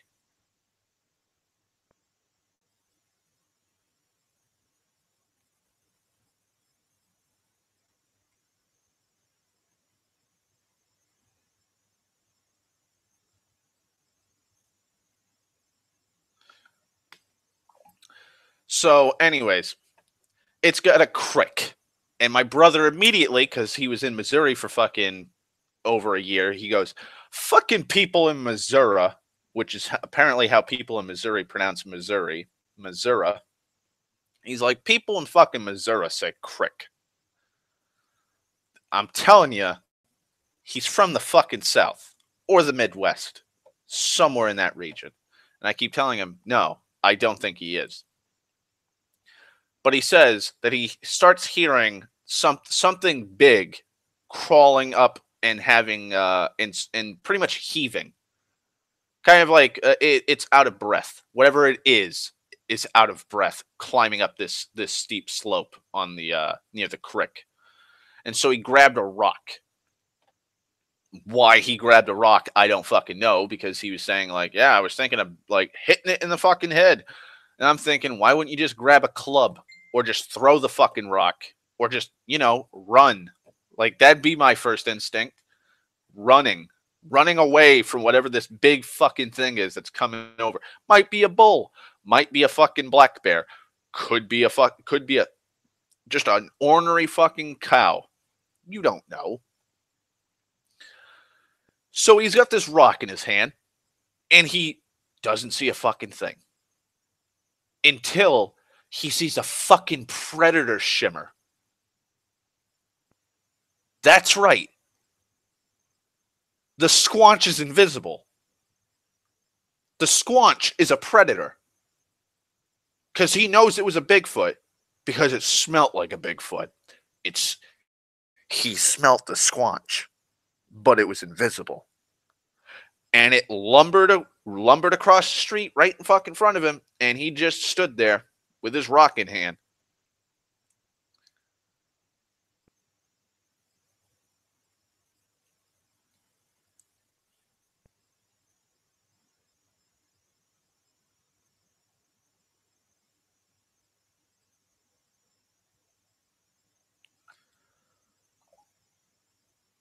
Yes, a squanch is a Sasquatch or a Bigfoot. I just say squanch because it's just funny. But yeah, he saw a squanch fucking walk invisible. An invisible Bigfoot just walked by him, and he knows for a shadow of a doubt that one, he saw what he saw or claims to have seen, and two, he was able to identify an invisible creature as being a Sasquatch. Now, that's the easiest non-insane thing he has to say. I'll say that. The second video on this invisible squanch, he goes into more depth. That's the thing, Queen. Like, he is without a shadow of a doubt 100% convinced he saw an invisible Sasquatch cross the road. And he buckles down on this theory because he thinks that Sasquatches are interdimensional demons, and that's why we don't find Bigfoot remains, like a carcass or something. And that's why we only see them for a few seconds on video feed, and then they just disappear into the brush. But the first thing out of my brother's mouth after he said that was, "What about the Bigfoot castings?" And he's just looking at his phone at this point, just shaking his damn head, like, "What about the Bigfoot casts? Like all those fucking, like, they're always, pouring plaster of Paris into a Bigfoot print. Like, what about those?" And he keeps talking about how it's Satan's way, or apparently it's their way of corrupting mankind. And then he starts talking about how he thinks Satan is real and does walk among us, but he doesn't believe it was actually Satan that he saw, but one of his minions. Oh boy. Then comes one of the other crazy videos he has. So he starts talking about the time he saw a ghost. Because ghosts are also real. That's another thing. He believes aliens exist. Bigfoot is an interdimensional demon / minion of Satan, and ghosts. Like, he's the like. Can you see why I think he's so fascinating? He's the triple trifecta. He thinks all cryptids in mythological creatures are real. So he's talking about, and this is another thing that just makes him like, and why I wish I was a psychologist. I would love. Oh, I told my brother this while I was watching. I was like, man, I really should become a psychologist just so I could, like, my first fucking like thesis or paper I can write and turn into the Science Journal of Massachusetts or the New England Journal of Medicine would be on this guy. Because holy fuck, he is a treasure trove of psychological damage. And I'll get into this now with this story, because it's the first time I went, wait, what? Like, yeah, the invisible Bigfoot thing made me laugh. Didn't make me go, wait, what? When he started saying there was interdimensional demon thing. So he was sleeping in his house with his mother, and he literally states, my mother was drunk and she was passed out like she always is. Like, she always came home at night drunk and she just passed out on the couch. And I was sleeping in my sleeping bag because me and my siblings didn't have beds, so we had to sleep on the floor in sleeping bags. Like, that's when I went, wait, what? Your mother's an alcoholic that just crashes and passes out on the couch, and your entire time growing up in your household, you didn't own a bed? None of your siblings. And he has 4 siblings that he grew up with. And he has like 7 siblings, which I'll get into later because that's another insane wait, what moment. And anyways, neither here nor there for now. But you and your 4 siblings did not own beds the entire time you guys grew up, from from the time you guys were toddlers to like when you guys moved out. You never had beds and you just slept on the floor in a communal room. Like, all him and his siblings slept in the same room in sleeping bags, like their own individual sleeping bags on the floor. Like, wait, what? That's insane. And so he says that he was watching, like, I forget how he came into sleeping in the living room next to the couch where his mother was, but he was sleeping and it was on a hot summer night. Remember that. So he was sleeping on top of the fucking sleeping bag because it was so hot. And and it was just him and his mother in the house. He kept repeating that multiple fucking times to the point that I was like, okay, get on with your fucking ghost story, dude. Just get on with it. He says he hears creaking because the house was really old, and he hears creaking on the top step of the stairs, which is in the next room. Like there's a big door, like a big opening, to the foyer where the front door is, and then like there's two openings. One was to the kitchen, and then the other one was to the fucking no. One was to the living room. The other one was like another room. So like you could walk through those, like through the foyer into both rooms, and he had clear sight. He had perfect field of view to see those stairs, and he knew, even as a child, that he was home alone with his passed out alcoholic mother on the couch. And he starts hearing the creaking descending the stairs. And so he panicked and he threw he threw himself into the sleeping bag and he covered himself up, but he left enough space so that he could peer one eye through the gap of his sleeping bag so he could keep an eye on those stairs. And he said, I didn't see anything, but I could see the boards on the steps sagging, and I could hear the creaking through the floor walking into the living room. And that's when I felt something brushing up against my sleeping bag, like somebody wearing a nightgown or something. And they walked right into the kitchen. And then I heard the cellar stairway door opening. And I was sleeping right next to one of the heating vents where it was just an opening, so I could look down directly into the fucking cellar. And I didn't hear anything.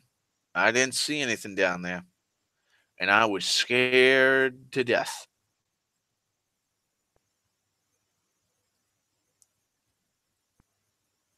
And that was his story about how and that's one of the stories. Like he kept talking about how he has thousands of these occurrences growing up in this house. He has encountered all kinds of spooks, ghouls, and goblins and gremlins and shit. Like all these paranormal events happened. He was spooked as a child because he was in the goddamn hotel that Zool, like the gateway to Zool, presides in Ghostbusters. It was just the perfect triangulation of psychic energies. The house was built by the cult of Zool, apparently. And so that's when it started to go into the true insanity of this man, because he started talking about how neglectful his mother was, how abusive and neglectful his father was. Thus comes probably the most batshit insane thing he said. Like, Queen, if you think the dude is batshit now just from those two fucking stories, wait till you hear this the creme de la creme of fucking batshit.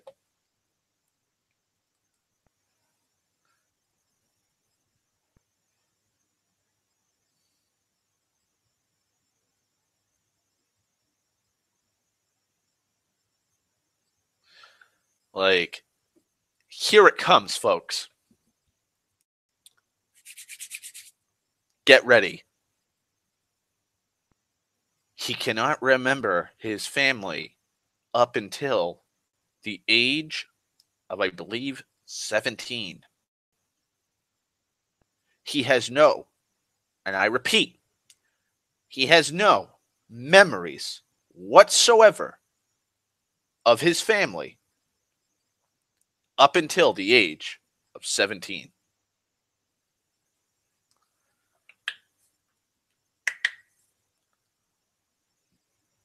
He had a whiteboard, and he wrote down himself, his mother and father, his stepmother, which his his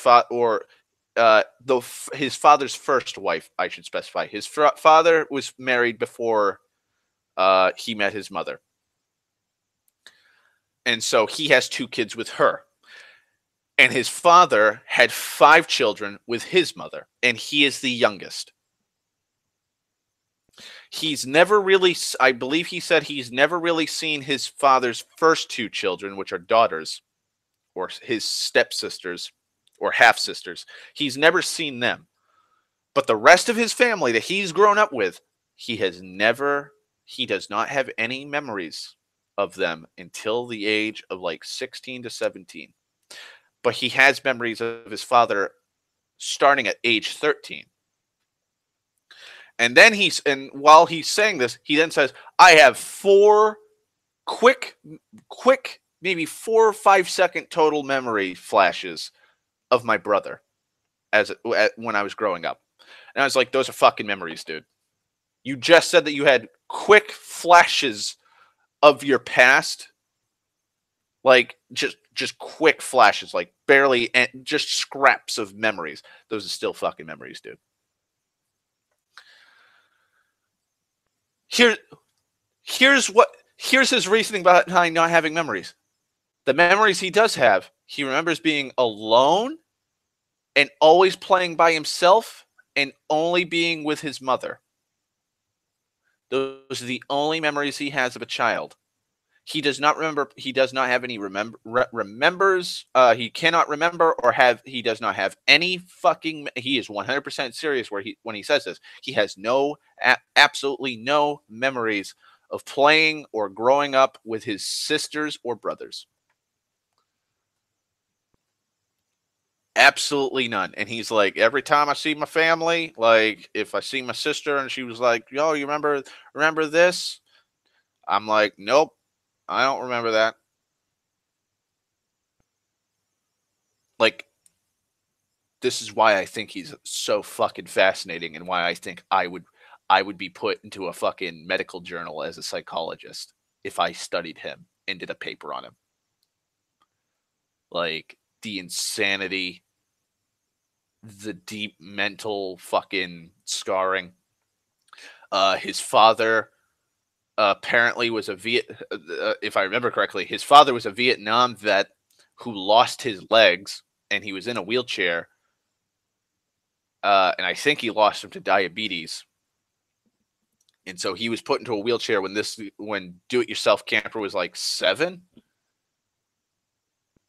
And so he doesn't remember that.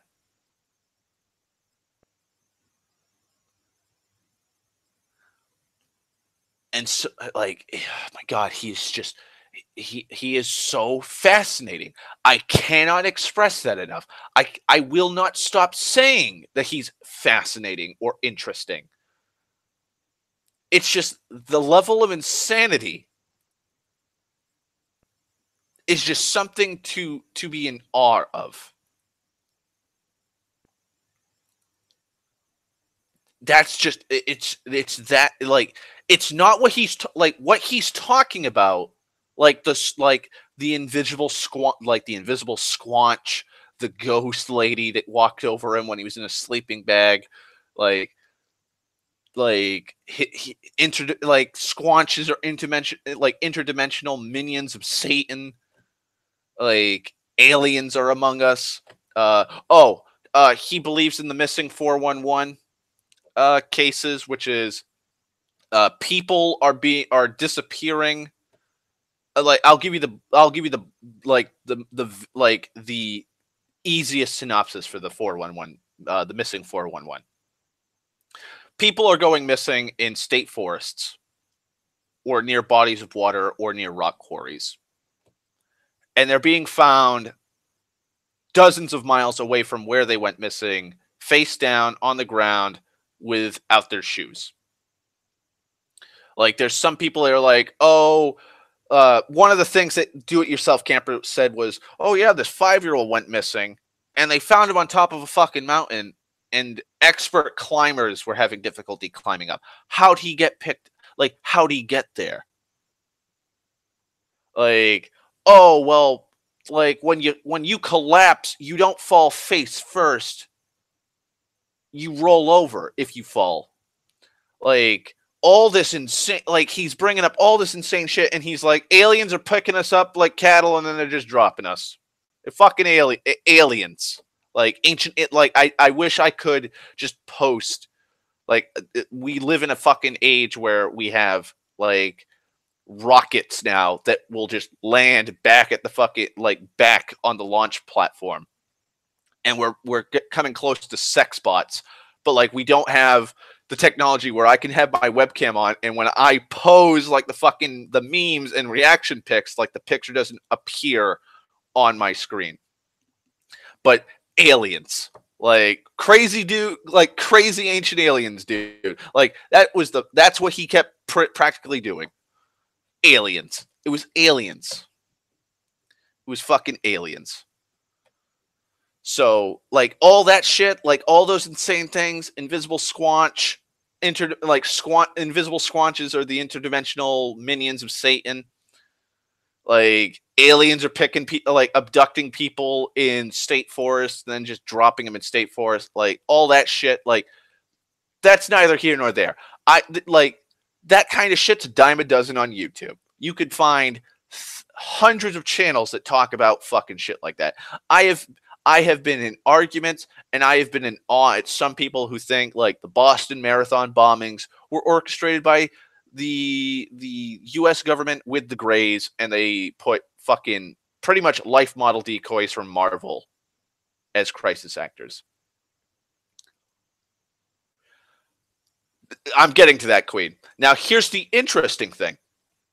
It's the stuff that he says in passing that he doesn't really talk about a whole lot, like how his mother's an alcoholic and how she crashes on the couch and how she'd sleep all the time, how he can't remember time. In Marvel, in the Marvel universe, like the comic books and stuff, there's life model decoys. They're basically robots built to look exactly like a human with the memories of that person, and they infiltrate. There were people when the Boston Marathon bombing happened that said that there were androids designed by the Greys to look like they were injured. So one of the most iconic pictures of the aftermath is the guy in the wheelchair with like his leg blown off. People are saying that some of the meat hanging off of where his knee used to be was the plug that kept him like going. Like that was like a power cable. People with like people that were injured that are like, yep, you could like that's not a hunk of flesh. That's animatronics. That right there isn't blood. That's robot oil. Like that man in that black trench coat, he's a man in black. He's one of the Greys keeping an eye on those robots to make sure that they're operational, so that they can continue propagating their New World Order plans and schemes. It was a red flag operation. They want us to be afraid so that the aliens that are working with our government can take over this planet. Like that was one of the fucking things. Really insane shit. But yeah, like it's the shit that do-it-yourself camper has mentioned in passing. That's like that's the meat. That's the meat and potatoes of this fucking arduous fucking like thing that kept me enthralled.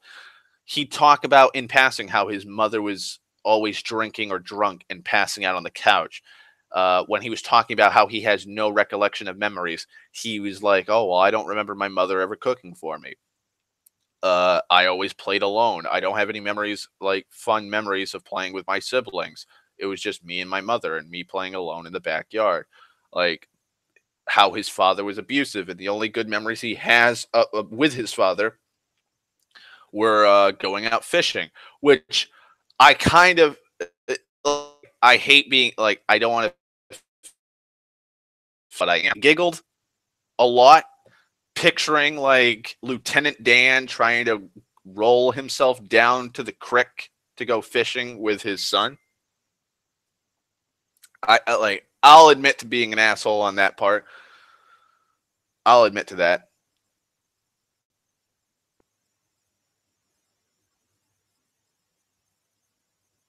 All right, I will wait. Also, hello, Jen. Long time no see. Give me a second. I gotta get something to drink because my mouth's getting dry. And I'll leave the mic open because I'm just lazy. Don't worry. I'll get back to the insanity that is do-it-yourself camper.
Okay. Let me put the headphones back on. What do you mean, Dan?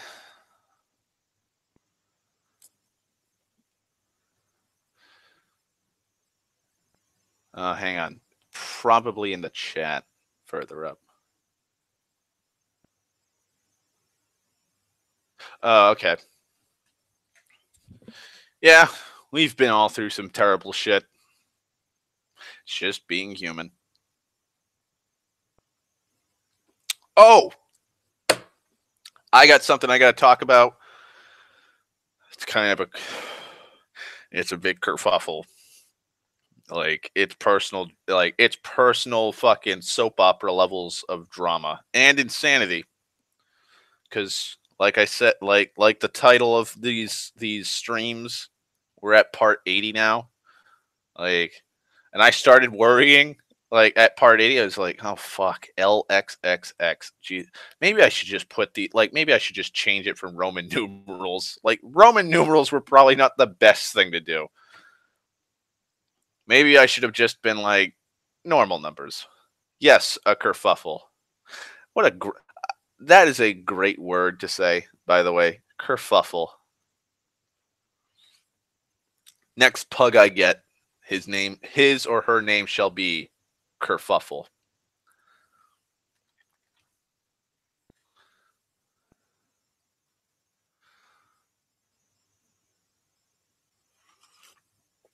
Also, Kerfuffle is British. Good on you, Brits. Means a commotion or fuss, especially one caused by conflicting views. Used in a sentence, there was a kerfuffle over the chairmanship.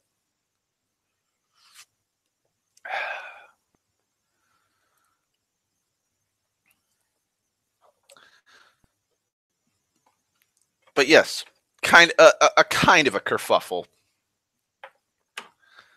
and it might piss some people off with one of my views, one of my personal. Would it even be a fucking political view? I guess it would be a political stance / view. So that'll be fun, causing people to be pissed off at me. Also, yes, it is a very fun Scrabble word. Also, apparently, top playing championship Scrabble players said that using fake words is a viable strategy. As long as the fake word sounds believable, there's no rule against it in Scrabble, and they do that all the fucking time.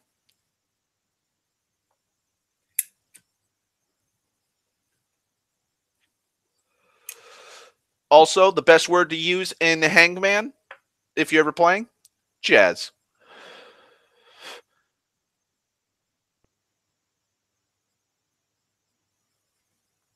The best word to use in Hangman that'll beat anybody is jazz, because nobody's going to think of Z or J.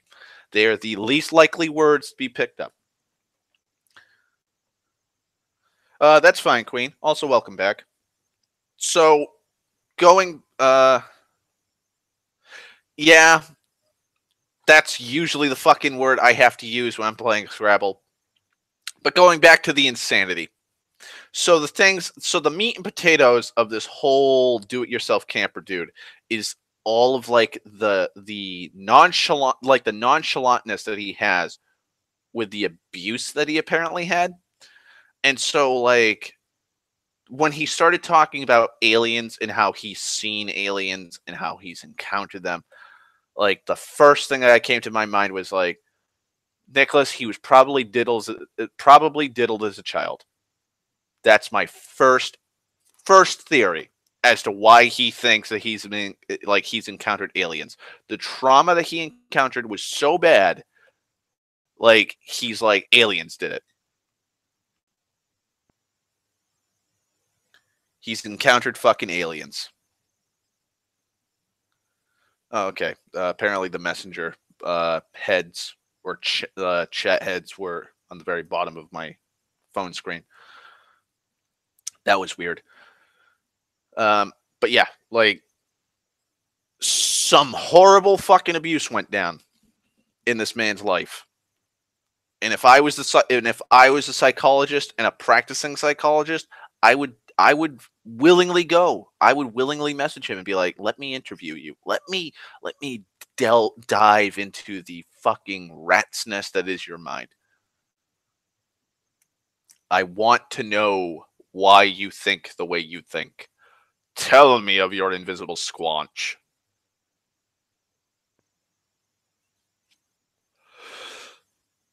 You could take me seriously, Queen. Like, when it comes to aliens, I think it's ignorant to not believe in aliens. And by not like, and when I say aliens, I don't mean little grays or fucking Nordic aliens or reptilians coming to Earth and infiltrating us for their own nefarious reasons. Intelligent life on other planets being a possibility, yeah. Like I think that it's not insane to think, like, I think it's quite ignorant, if not downright arrogant, to think that we're the only things in existence. Like, but to sit here and tell me like, yeah, I saw a gray, he came right up to me and he poked me. And the next thing I know, I woke up 8 miles away from my truck, bare ass, face down on the ground. I got picked up by them grays. Like, yeah, you're fucking insane, dude. Like, no. Like, why would a species develop faster than the light travel fucking light years across the goddamn galaxy from their own home solar system to come to our little fucking like hodunk little hodunk fucking backwater Hicks fucking world to abduct us and then probe us anally?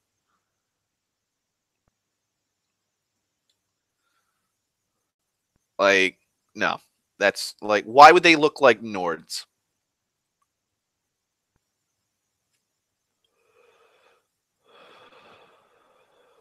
Like, that is insane. So shit like that. Like that's absolutely insane. But like, I believe in aliens. I believe in intelligent life. There's got to be intelligent life. 13, like the universe is like what, 13.4 or 13.5 billion years old, and there's billions of fucking planets. Not like the numbers are absolutely insane for the amount of planets in our galaxy, let alone possibly in other galaxies. Then you have billions upon billions, if not trillions upon trillions of galaxies in the universe. Like, life has to exist in other galaxies. It's just, I think that's an irrefutable fact. There's no possible way that there is no other life in another galaxy. I just don't see it, let alone in our galaxy alone. The amount of planets in this galaxy that could probably like sustain life, let alone intelligent life.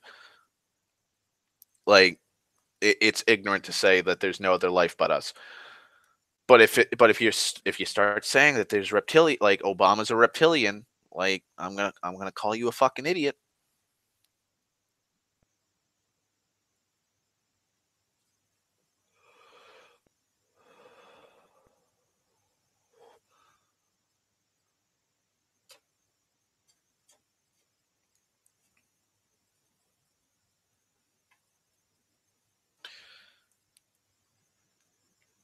But yes, do it yourself camper is a fucking a complete nut job, and he's absolutely insane, and I love him for that.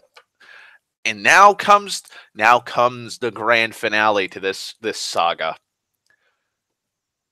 Do it yourself camper is back.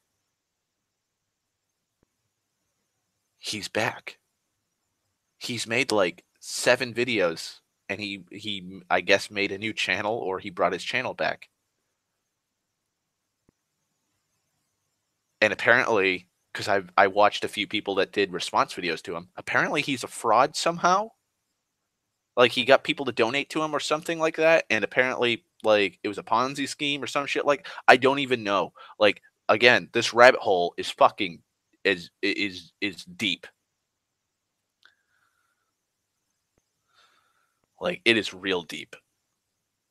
This rabbit hole goes on for miles. It's as deep as the Marianas fucking Trench. That's how deep it is. I have just scratched the surface. I didn't even know there was a fucking fraud scheme. I didn't even know he was a fraud or something. I did not know. Like he upload like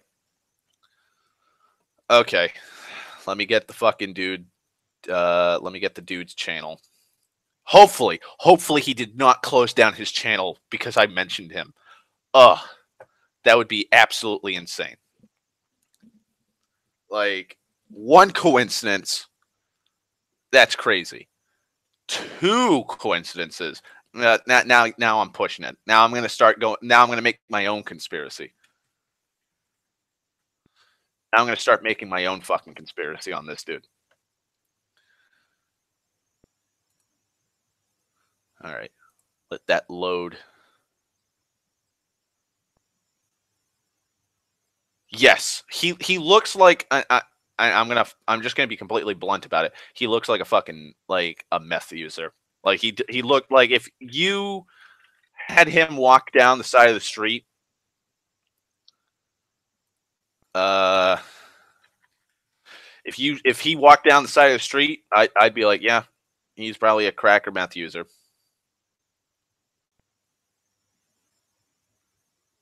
Let's see.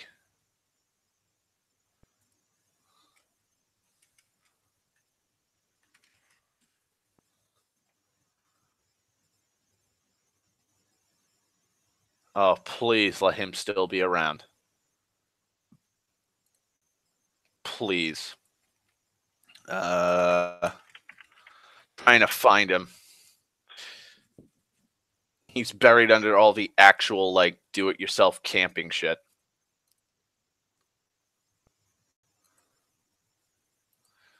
Okay, YouTube's finally fucking working.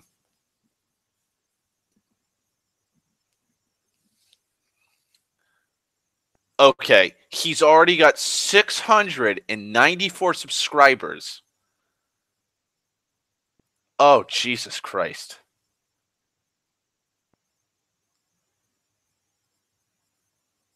So he uploaded 3 videos in one day. He made a homemade micro camper, part 1 and part 2. Everyone can dig themselves out. I'm going to bed is the other video he had. That video has 1.7 thousand views. His micro camper build movies, part 1 and part 2. The first one has 849, and then the other one has 727 views. Then 2 days ago he uploaded 3 videos. Then he uploaded 1 video 3 days ago. 4 days ago he uploaded 2 videos.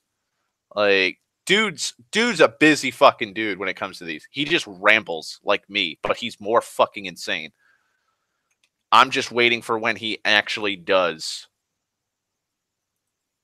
Like I'm waiting for the day that he actually does start talking about his crazy fucking conspiracy shit again. Okay. Hopefully the link goes through. Okay. Link went through. Awesome.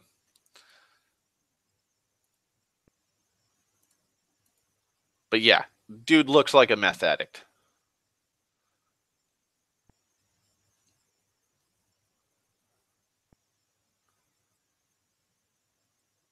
Like he is. Okay. Here's another crazy thing, because now I'm remembering another one of his crazy stories. So his house got robbed, and they took his waterproof fire safe, which is like this little fucking little safe that you can actually carry around with you and put like in a box or something. They didn't take anything else. They ransacked the whole place, but they took that. And it's the fire safe. You would think he had money and stuff in it. If I remember correctly, he had $1,500 in the safe, in that little safe, but he also had a full envelope filled to the brim of pictures of his guitars he used to have. And those were some of the most sacred things that he had to his name. Those, like, that was the thing that he was worried most about. He had little knickknacks and personal mementos, but the biggest thing that he wanted the most out of that safe after he got robbed was the pictures of his guitars. Well, apparently one day he was walking around. He went to his underwear drawer, and like it was a dresser where you like had doors to open up, and then there were shelves inside, but there was like a little space in between. And there's the envelope. And he's like, it was a guardian angel. It was a guardian angel that brought me back my pictures. And he's like, and I know people are gonna be like, well, maybe you didn't put it in the safe. I know, I knew I put it in the safe. I didn't put it there. And my girlfriend didn't know that my girlfriend didn't put it there. And it's like, whew. Little fucking, like, your priorities, dude. $1,500 got stolen and you got robbed. Like I wouldn't be worrying about photos of fucking guitars. Now, if it was like, if all those pictures of your guitar, like if all the guitars in those pictures were stolen, then yeah, I'd understand that. But nothing else, nothing was stolen apparently except for that little safe. Oh, God. The man. I honestly don't know. I honestly don't know if she's as crazy as he is. He doesn't like she. I don't think she didn't appear in any of the videos that I watched. He mentions her, but that's about it.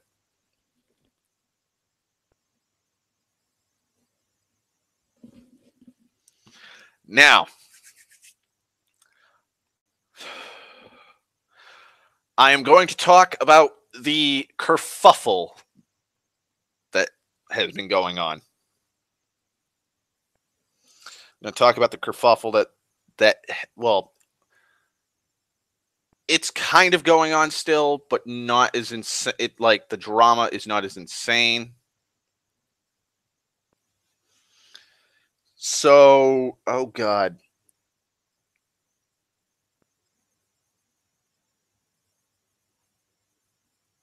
Let's see. Where to begin? Because I think I know I brought it up in one stream before it became a kerfuffle. So I went out with a few chicks back in November.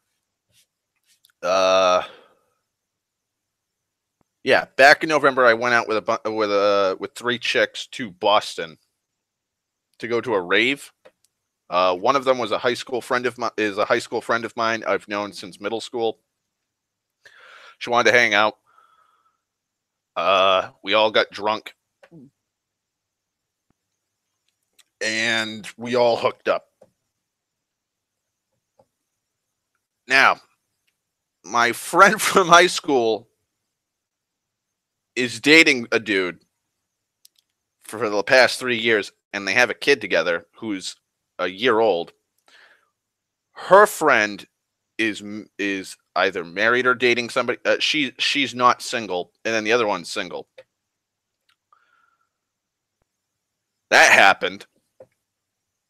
Then apparently, my friend, my high school friend, her boyfriend finds out, gets pissed off, kicked her out. Reasonable response.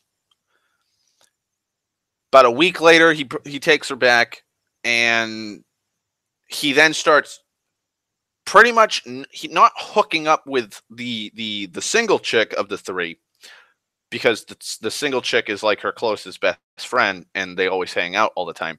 But like they're cuddling together on the couch while she's sitting on the other side of the couch.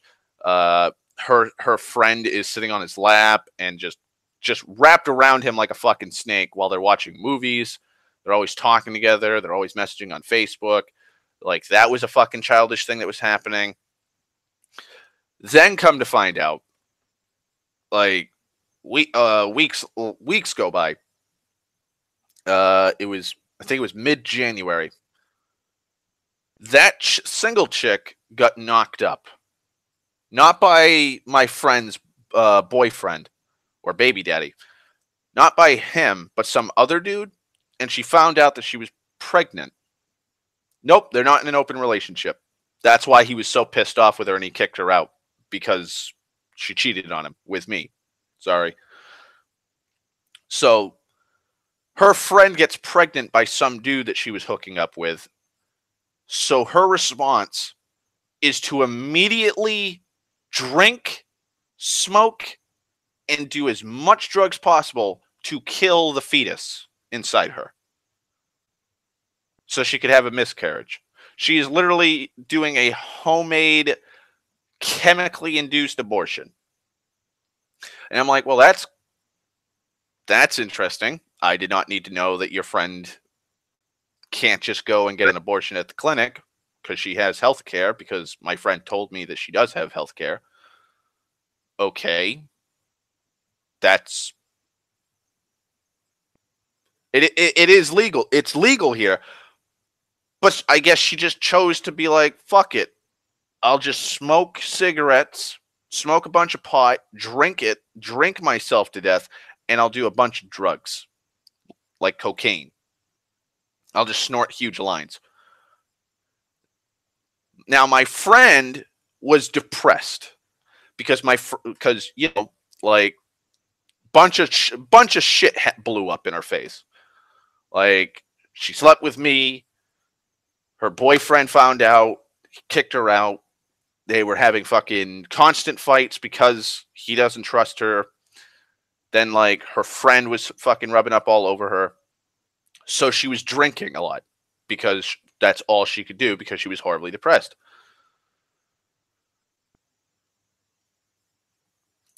So what does my friend find out after like almost an entire month of heavily drinking herself, like waking up with a massive hangover, drinking herself into a stupor while taking care of a 1-year-old? She finds out that her boyfriend knocked her up again.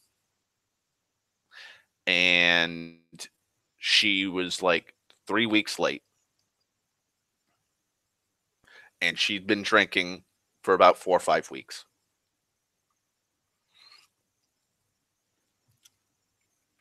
And she tells me this because she's concerned and she's panicking because she's pregnant and she's been heavily drinking, and it's probably going to affect the fetus. Now, here's where my view is probably going to go insane, or it's probably going to fucking piss people off. I immediately told her, you should probably abort the fetus.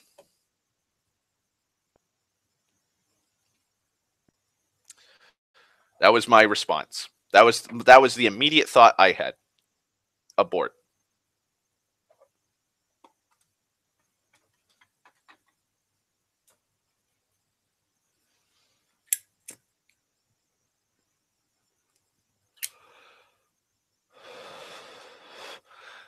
And she immediately said, well, why? And I told her, well, the likelihood that something might be wrong with the fetus and there's going to probably be a lot of developmental issues as it gestates. It's probably going to have some deficiency or disability.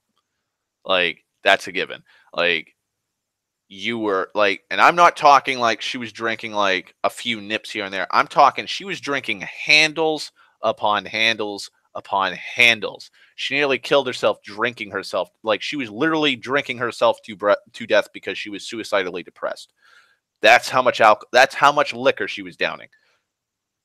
She was like a fish in water. And she'd been doing that for 5 weeks. And she knew she was 3 weeks late. So that's a lot of liquor.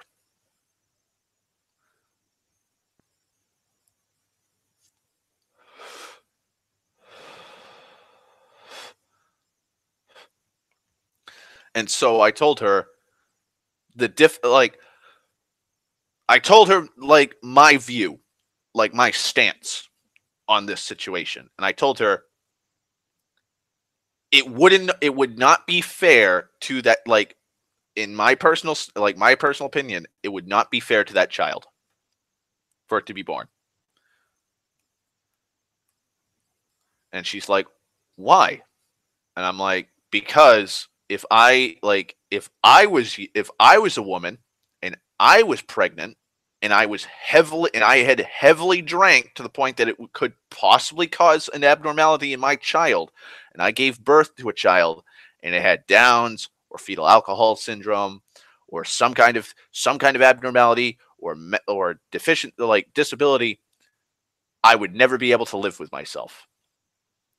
My child would be a physical representation of my irresponsibility. I would never be able to forgive myself for causing that damage to the child. I would not be able to cope. If my girlfriend or wife did what you did and she went to full term, I would not be able to forgive her for doing what she did, because that's just irresponsible. Now, granted, she didn't know she was pregnant. Like, she didn't know she was pregnant, but at the same time, 3 weeks late. Like, 2 weeks late, you should start thinking like, wow, this is kind of weird. Why am I 2 weeks late? Like, maybe a week, like, I'll give her a week late. But like 2 weeks late, 3 weeks late, and now you're starting to think like you're probably pregnant.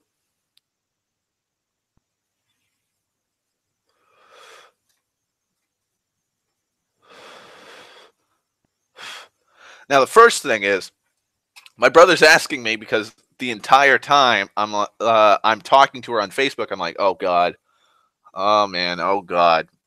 Whenever she's saying something, and he's like, what's wrong? And I'm like, she's like, so and so is pregnant, and he goes, is it yours? I was like, thank God it's not, because, like, thank God it's not, because I don't go into a fucking rainstorm without a rain jacket on.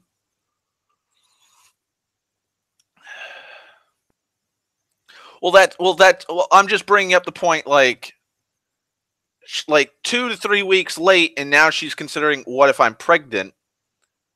But she didn't take a pregnancy test until like a week and a half after she talked to me about it, and she's like, I'm pregnant.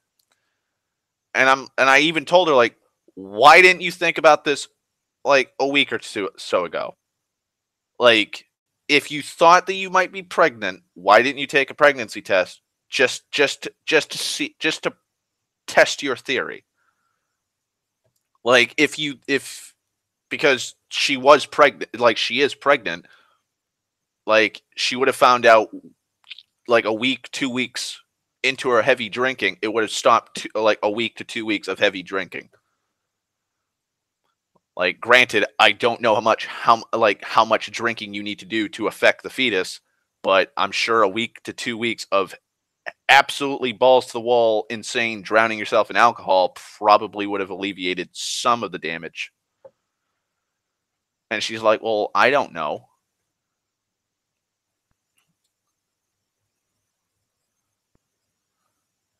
Well, that's the thing. Her and her boyfriend are still together. Like that's the thing. Like both her and her boyfriend are fine and kind now. He does not want her talking to me at all.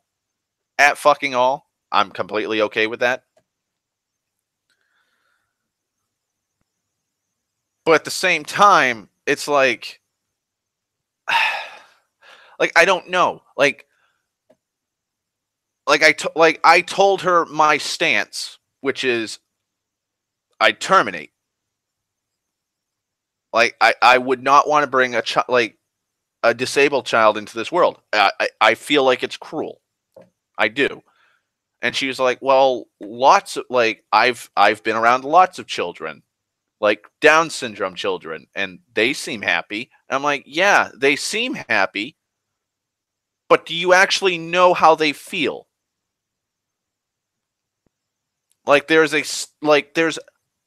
Children are fucking cruel to people.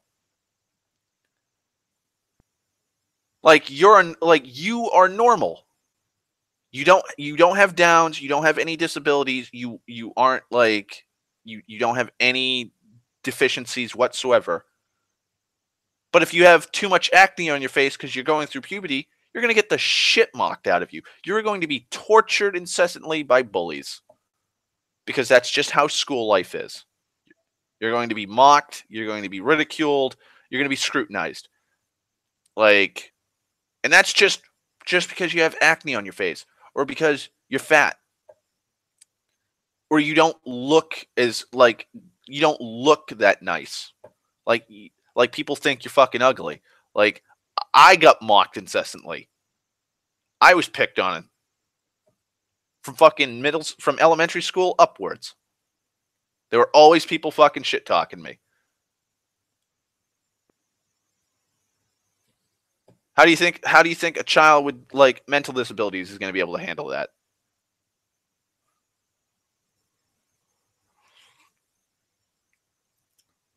It's not gonna be fucking pretty for him.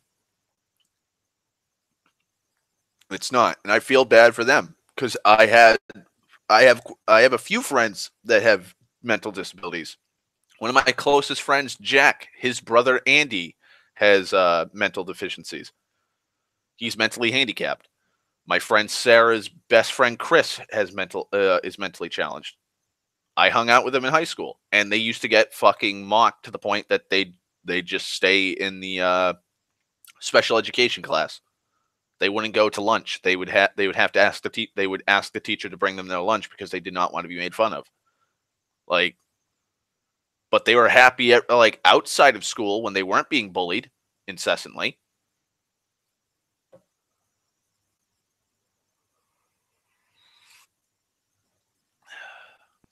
Well, that's the other point I brought up, because she kept being adamant, I can take care of this child, and I was like, no, you can't. She kept hand waving it, oh, it's fine. I've hung out with mentally handicapped people, and I know mentally handicapped people, and the ones I know weren't sad. They were happy, and I'm like, that's not that's one of many points.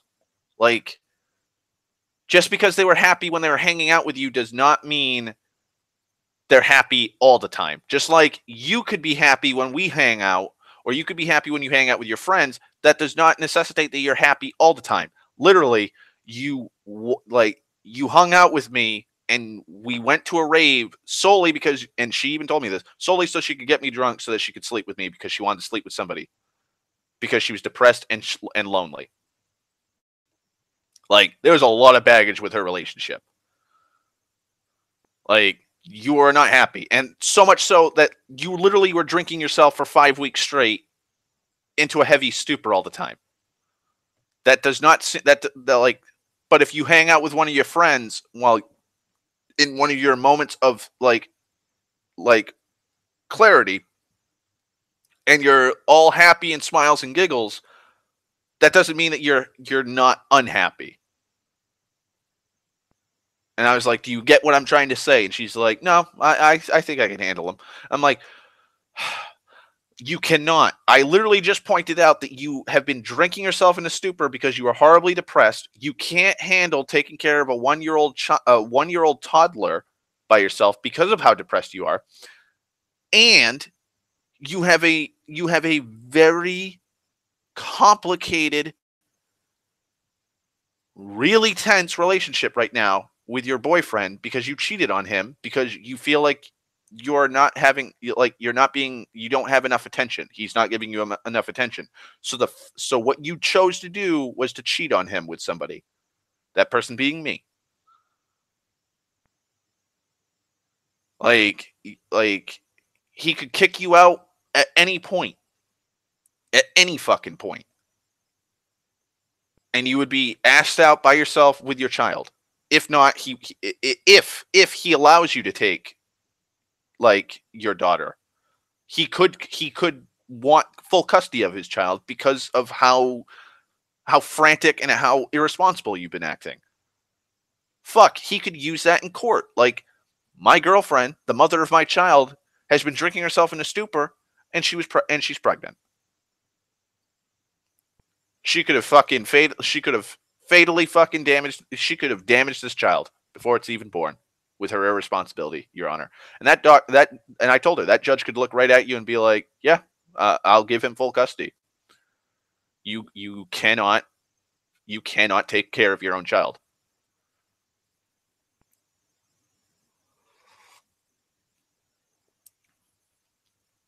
Probably, Queen.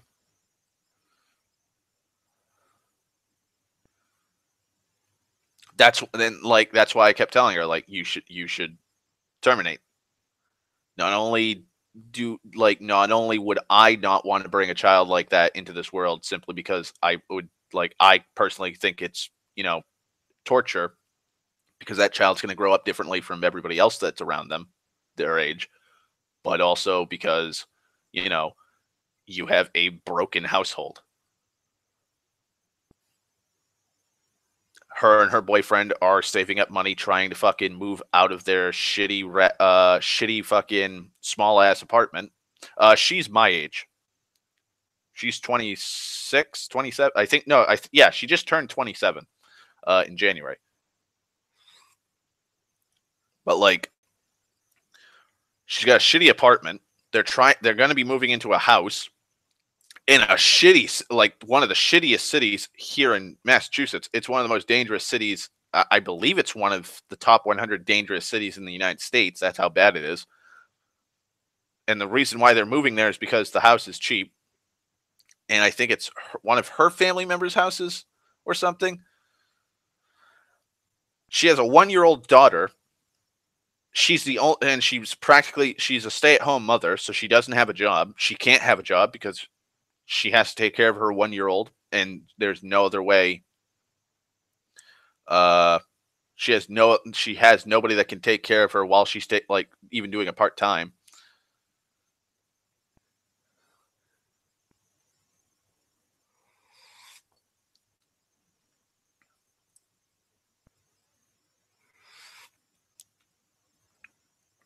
Like, it's just a convoluted fucking mess.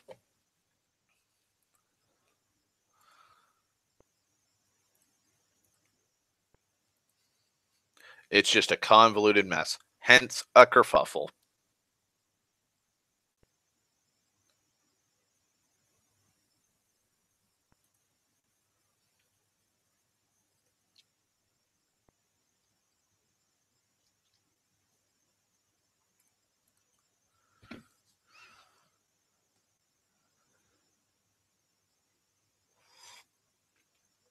It's an absolute kerfuffle.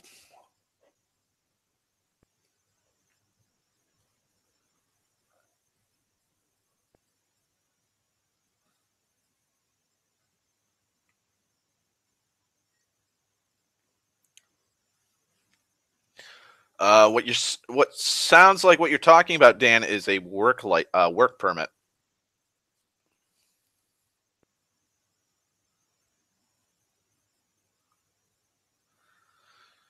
Here in the States, I'm not sure how it is per state, but here in Massachusetts, I believe it's when you're 14, because that's usually the age of when you go into high school here. It's 14 or 15. I think it's 15 here. You can apply for a work permit with the school. And so with that work permit, it basically permits you certain days or certain times that you can work out. Give me a second.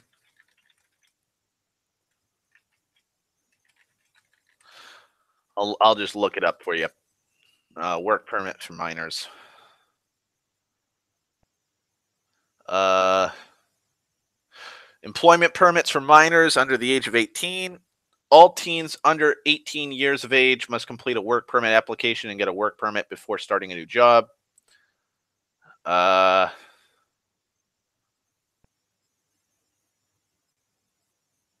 and the application could go from 14 through 17 years old.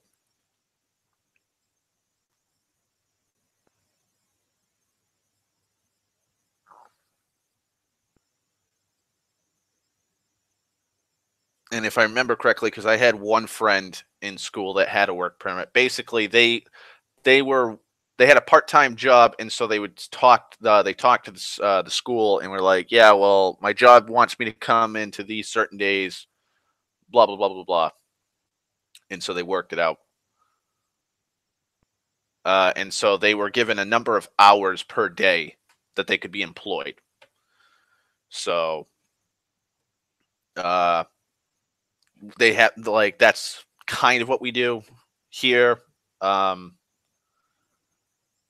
if I remember correctly, it depends on the position or the shift that job has too.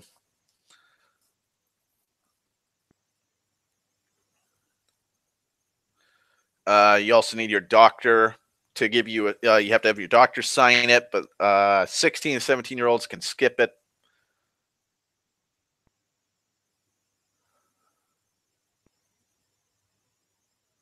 Let's see. Persons under 16 years old may not operate, clean, or repair power-driven machinery, cook, except on electric or gas grills that do not have open flames, operate fryolators, rotisseries, Necco broilers, or pressure cookers, operate, clean, or repair power-driven food slicers, grinders, choppers, processors, cutters, and mixers, operate microwave ovens, except to heat food in microwave ovens with a maximum capacity of 140 degrees Fahrenheit, work in freezers or meat coolers, work in a manufacturing facility, i.e., in a factory, wash windows in public or commercial buildings if the windowsill is more than 10 feet above the ground, ride in or on a motor vehicle, except in a passenger seat wearing a seatbelt, so on and so forth.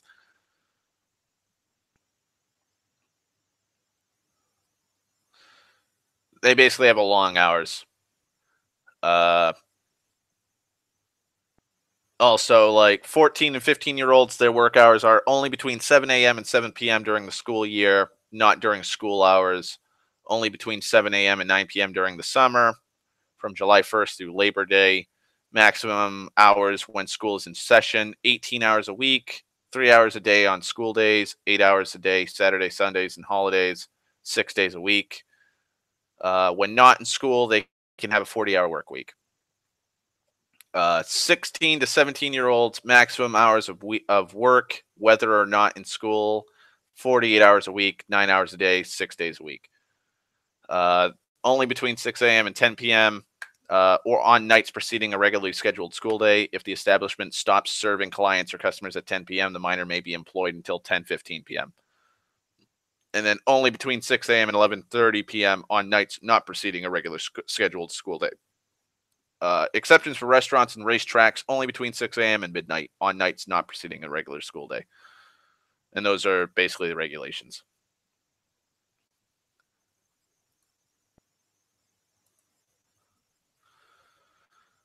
And let me check the chat because I see multiple paragraphs from Queen.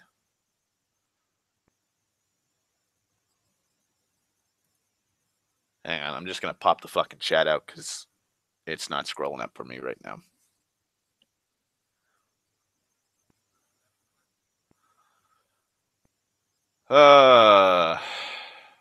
Come on, Firefox. Well, actually, it's just the YouTube tab.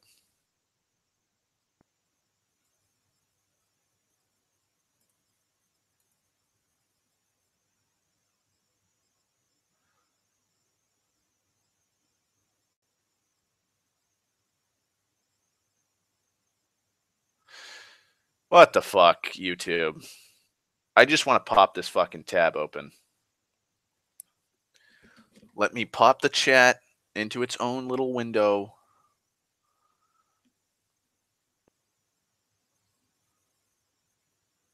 So I can respond or read what Queen says.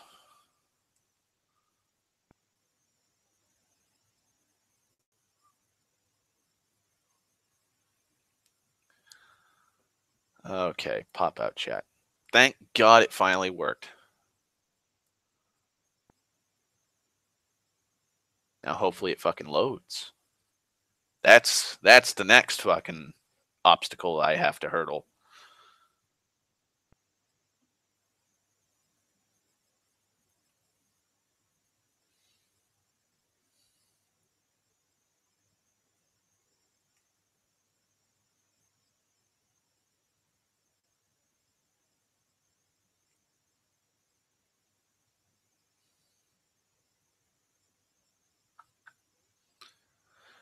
Okay.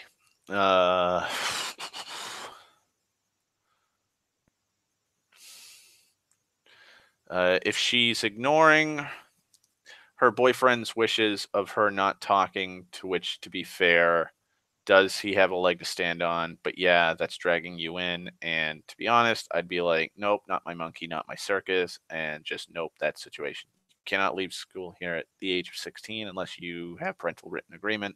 And even now, I think they've changed that due to, I can't remember what the reasoning is.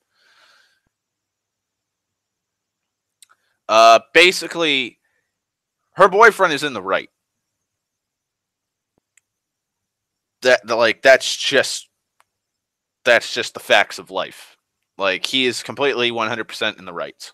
Like I don't know the situation that's going on. Like I only have her to go on from what was going on.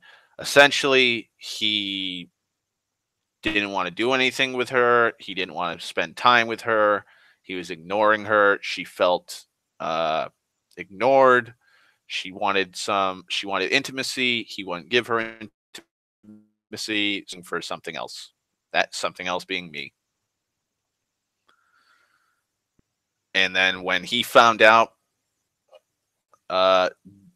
when he found out, well, he flipped out, which is a reasonable response. Like if you found out that your significant other was cheating on you, you'd be pissed.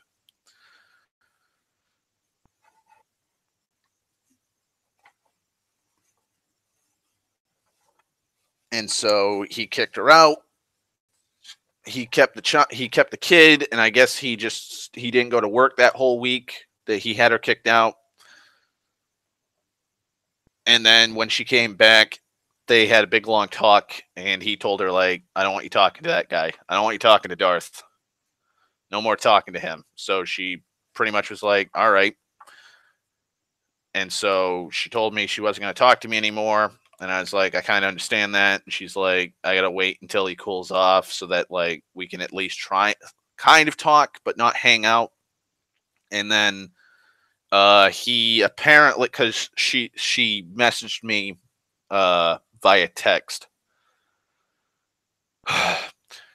Apparently he found out that she didn't remove me off of Facebook, so he removed me off of her Facebook account and then blocked me.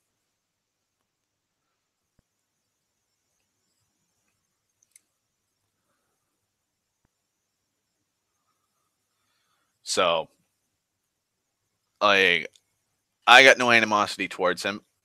I'd probably do the same thing if I was in this situation.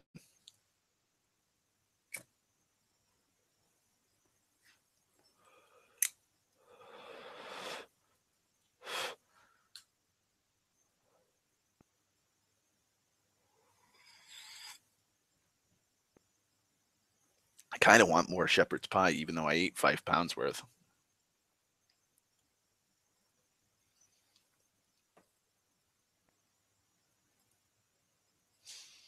Mm-mm-mm. Hang on, hang on, hang on.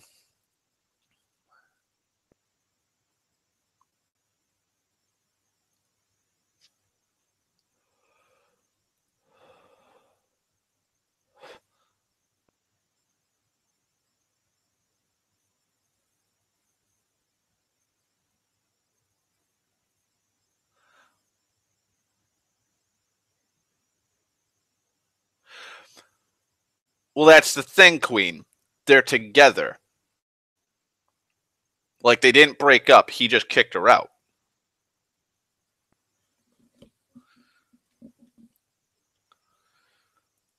Like, he doesn't want his girlfriend talking to the dude she cheated on him with.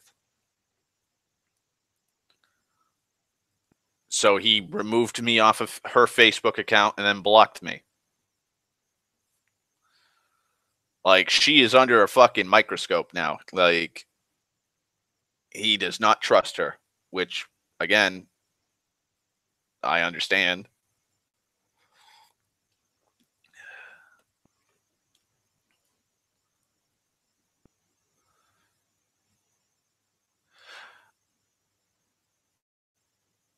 Anger, that's how I would see it.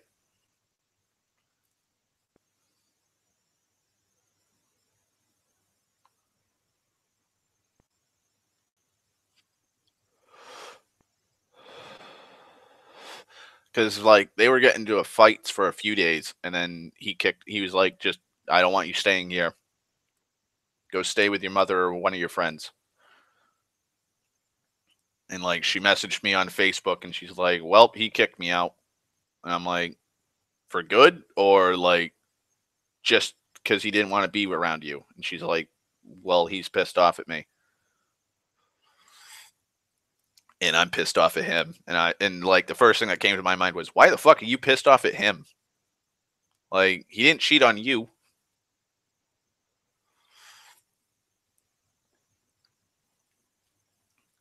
Oh, he just told her he didn't want to see her. He didn't want to be around her. Like, she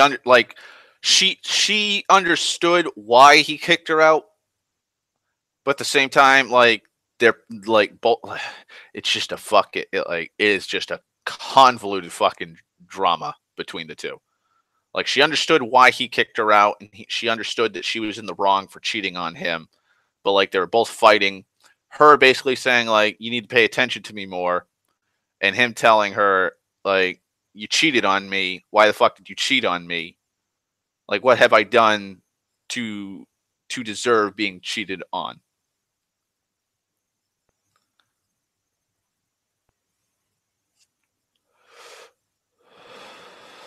Like, it's just like that part.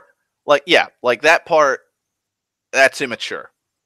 Like, that part was where I was like, okay, that draws the line. Like, kick her out because you've been having arguments, and tell her, like, fighting with you, just get out of the fucking house until I cool down, until we both cool down. That I can understand. Like, you don't want to be around the person that cheated on. I get that. Like, you don't want to end the relationship. You want to fix it, but you just cannot look at that person right now. Completely get that. Like, cuddling up and being all like boyfriend girlfriend like with her best friend though. No. That's a level of, like, you don't need to stoop down to her level to, like, get back at her to make her feel worse.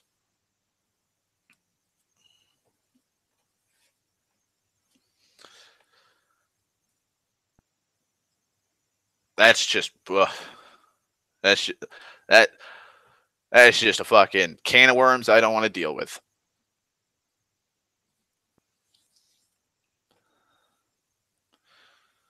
Yeah, like, I hate to say it, but yeah, they are. They're doomed.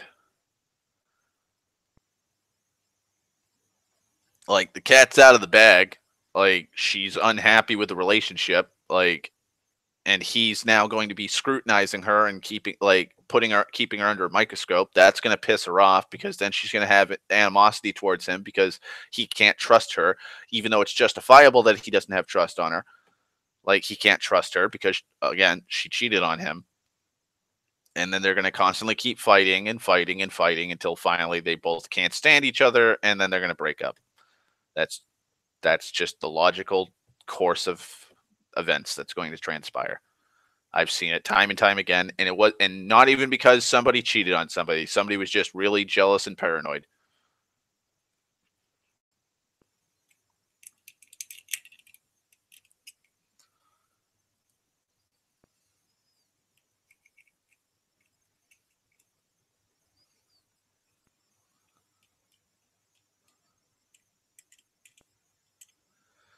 But I like monkeys in circuses, Queen. They throw poop. What other animal you know that throws poop? I don't know other animals that throw poop, but monkeys.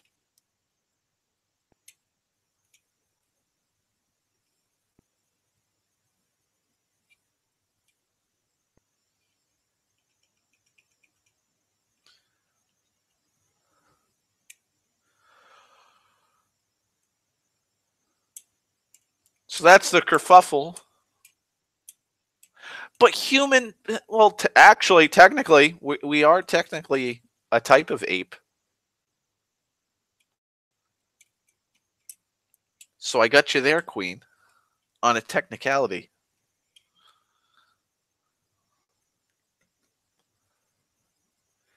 Well, that's the thing, Queen. I'm not involved anymore. Like, that was just a kerfuffle that was going on for most of, I wouldn't say most of January. Like, the first few weeks of January, it was just like, she'd message me and I'm like, mm. And then, like, she was like, I'm pregnant. And that's like, oh boy. Thank God it's not mine. Because I'd be like, yeah. But I like monkeys and circuses, Queen. It reminds me of my youth in the traveling circus, along with the other freaks. P.T. Barnum and whatnot.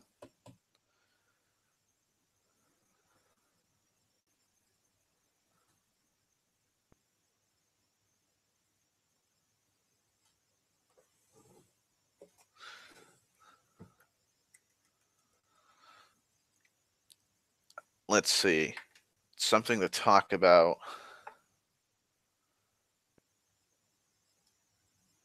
Something to, this is a lighthearted thing. Uh, I might start playing Airsoft on the regular again.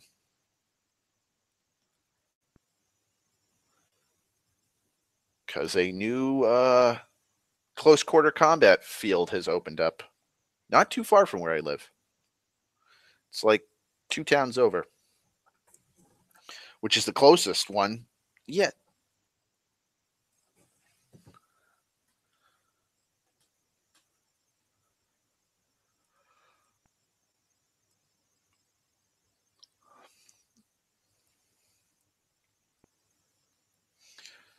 So I might be posting, because I have a smartphone now, I might be posting pictures on Facebook or Twitter.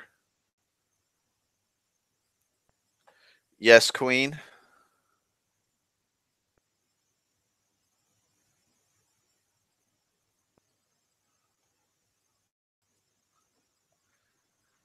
What do you mean a game? Game is in an actual game, or game is in what?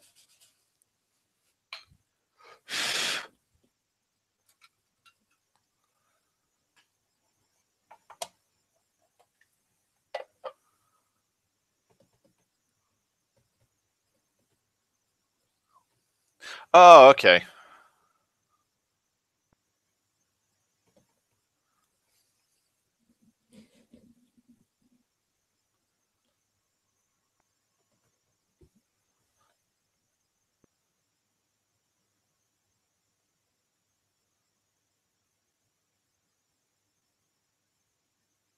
Oh Oh God, I just remembered an art. I have to. I have to bring up my brother. He is fucking insane on some. Okay, so my brother is both insane and an idiot. I don't know why I'm being reminded of this. My brother is horribly racist. I'm gonna state that flatly, bluntly as possible. My brother is a horrible racist when it comes to Hispanics. Why I don't know.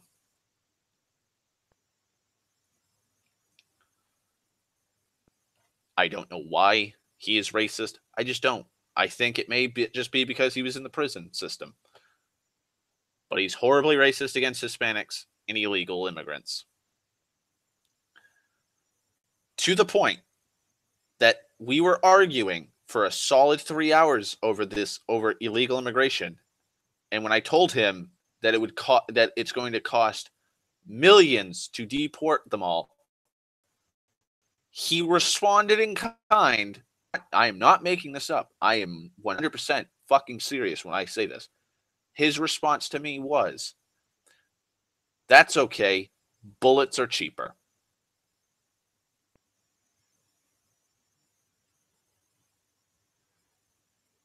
He literally thinks it would be cheaper and more efficient to hunt down and gun down illegal immigrants than going through due process and deporting them.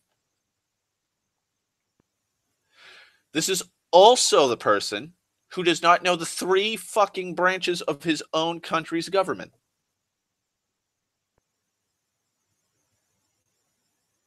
You heard me right. You heard me right. I asked him flat out, can you name the three branches of the US government? And his response was, Republicans? And I just started to cackle. I just started laughing. And he's like, "What? What's so fucking funny?" I'm like, "I didn't say like the three parties. I said the three branches of government." "Well, they're a fucking branch of the government." I'm like, "No, they're fucking not. No." Like, if you can't, like, you don't know what the fuck you're talking about. You do not know, like, and this came after the whole fucking illegal immigration argument. I just bluntly told him, if you don't even know the three branches of your government, how are you so cocksure and so fucking adamant of your opinions and your beliefs on illegal immigration when you don't even know how the government fucking works? Like, how do you, like, you don't know how things work in the country. You don't. I can't educate him. I can't. He does not want to learn.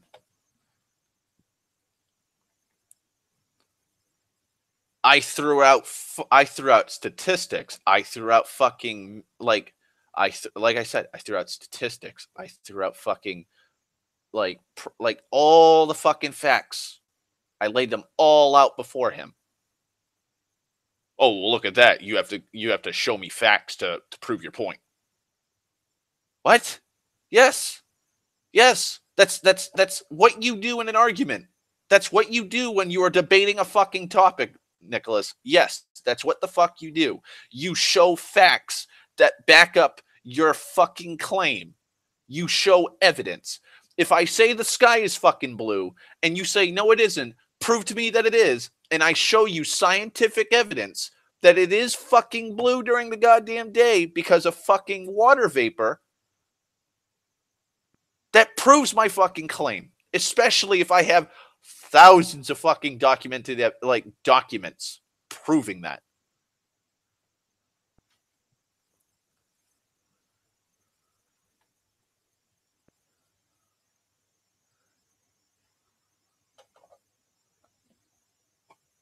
Like, it is absolutely insane to me how fucking ignorant he is. It is insane. And after I was done laughing at him and stating what I just said, he goes, "Well, then tell me what the fucking branches are." I was like, executive for the president, judicial for the Supreme Court and the lower courts, and the legislative branch. You know, like Congress and the House of Representatives. Like we learned that, Nicholas, in first fucking grade in school because we live in the United States of fucking America, where they teach you practically at birth that this country was founded by the founding fathers, the 13 colonies, where we're literally taught a fucking a song to sing so that you know about the 13 colonies. We live in New England, the literal practically the center of the American fucking Revolution and and all the shit that went down. We live in Massachusetts, where the Boston Tea Party happened. Taxation without representation, the Boston Massacre, the Battle of Bunker Hill. You literally go to Boston, there's a red fucking line that goes through streets to all the key revolutionary sites. Three of our fucking ancestors died in the Battle of Fall River, fighting on a bridge for hours, and they were the only casualties. I was like, how can you not know about all this? This is fucking first grade fucking history lessons. You should know, like, this is your fucking country. You should know how your country works.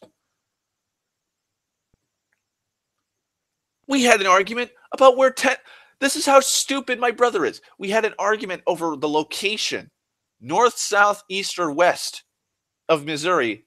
Where's Tennessee? He's like, it's southeast. No. He said it's directly east of Missouri.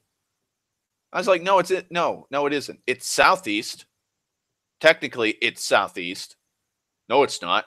So I looked up I brought up a fucking map of the United States. I'm like, look, southeast. It is southeast of Missouri. Well, when you're in Missouri and you ask for directions to Tennessee, they're going to tell you go east. And I'm like, yeah, maybe to go down a fucking highway, but guess what? You're not going to be going directly fucking east to Tennessee. You're going to go southeast. You fucking idiot. Then we're having arguments over where fucking Kansas is. He tried telling me Oklahoma was east of Texas. He tried telling me Oklahoma was east of Texas. I told him no, Louisiana is. And he's like, no, it's not. So I brought up the map again. And I was like, look, there's Louisiana, due east, directly fucking east of Texas. There's Oklahoma, north of fucking goddamn Texas. You're a fucking idiot. You are a fucking idiot, Nicholas. Do not sit here and tell me that you know what the fuck you're talking about. You live in this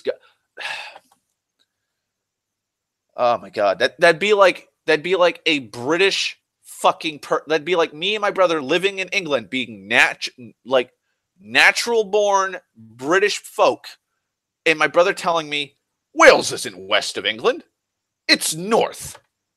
And I'm like, no, Nicholas, Scotland's north, Wales is west. Literally, two fucking countries. There are two goddamn countries that are bordering England.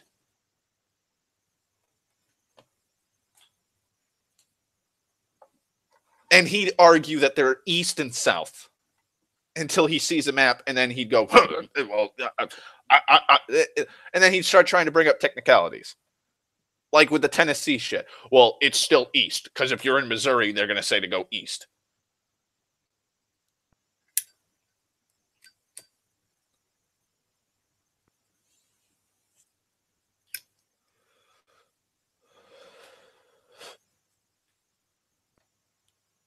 The child, and I will always call him a child because he acts like one, is an idiot.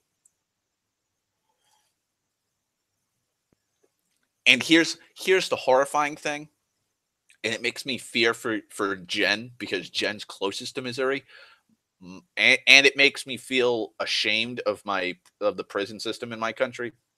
My brother passed with flying colors, apparently, his GED test in prison, and he scored so high they offered him the position of being a teacher in the prison school system at the prison he was at. Let that sink in for a second. The child, this person, my brother does not know where the states are located on a fucking map, let alone not knowing the three branches of the government that of the country that he lives in. The prison that he was at offered him a position as a teacher to tutor and teach other inmates. I want to know how fucking easy that test is.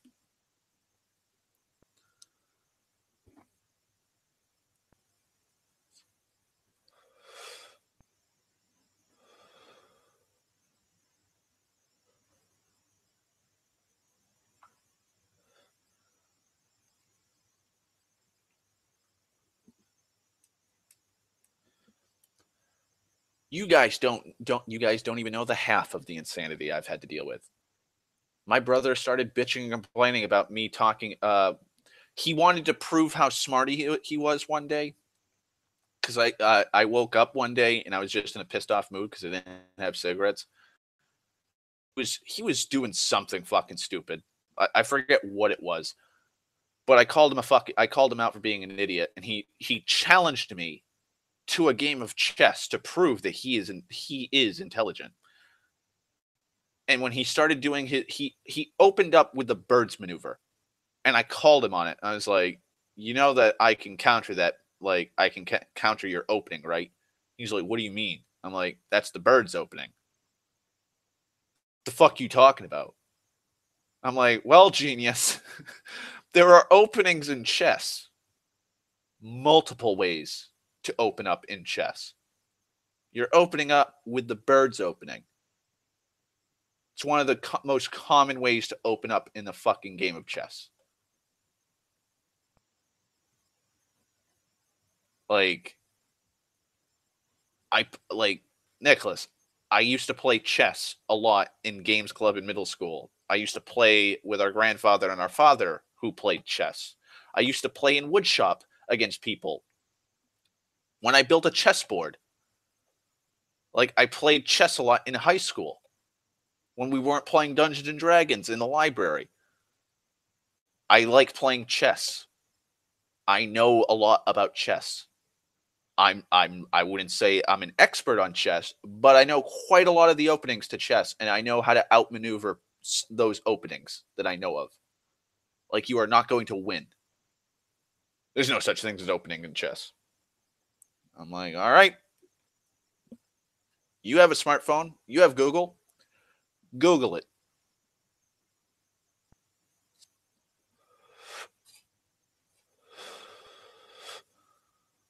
I'd sacrifice like if I sacrificed a rook or a knight to get a better position on his king, he'd brag like, "Oh, you're a fucking idiot. You opened up like I can't believe you let that knight die."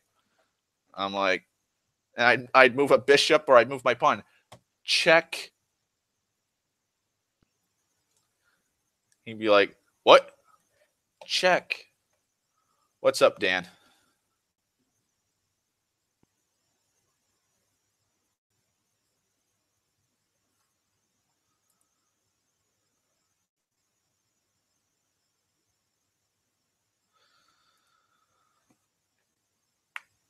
Oh boy.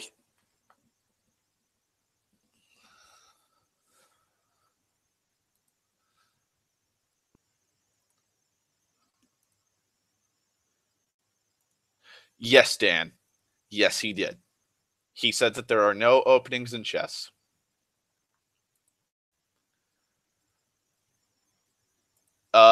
Rooking. I'm not okay. So let me make sure I'm actually saying the actual term. Yeah. Okay. Rooking.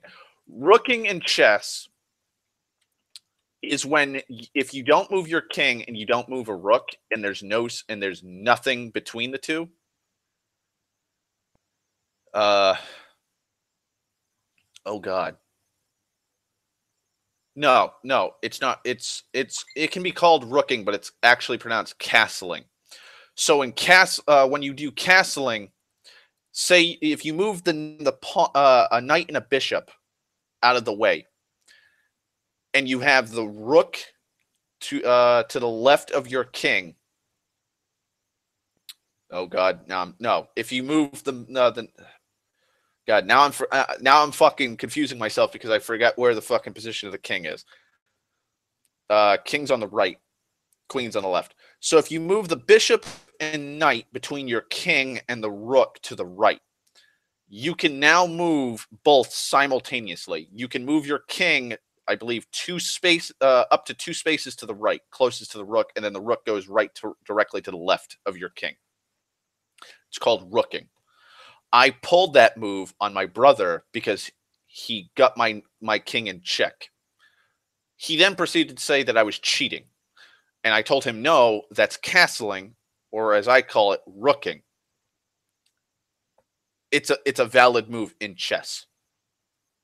So he proceeded to keep doing it because he thought that was a superior strategy, even though he wasn't using it as a strategy.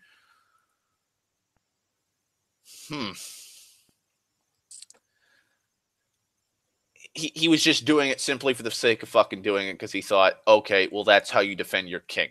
Like that's the optimum way of doing it, even though it's really not when you don't like castling is a viable option. It's not the be all end all thing. Like it's not like, but he thought it was because again, he's a fucking idiot. He's an absolute idiot.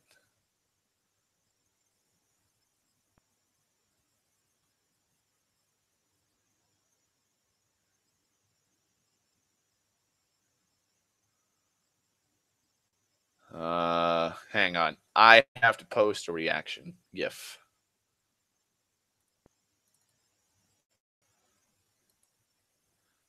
Okay. Exactly, Dan.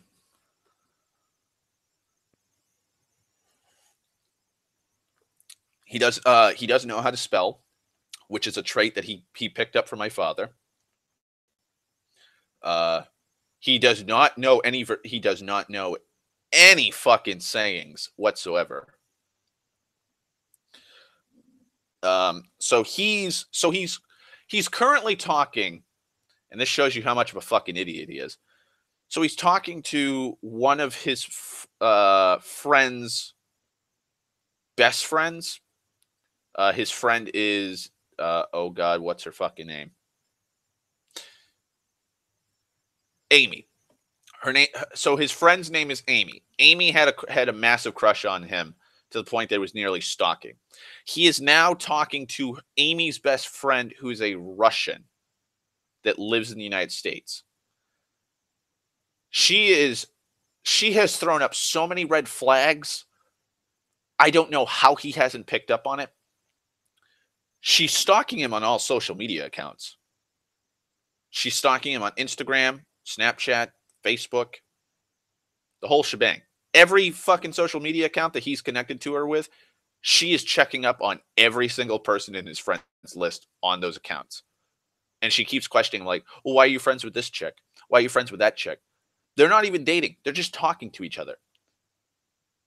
That alone should be the biggest red mark of she's fucking crazy.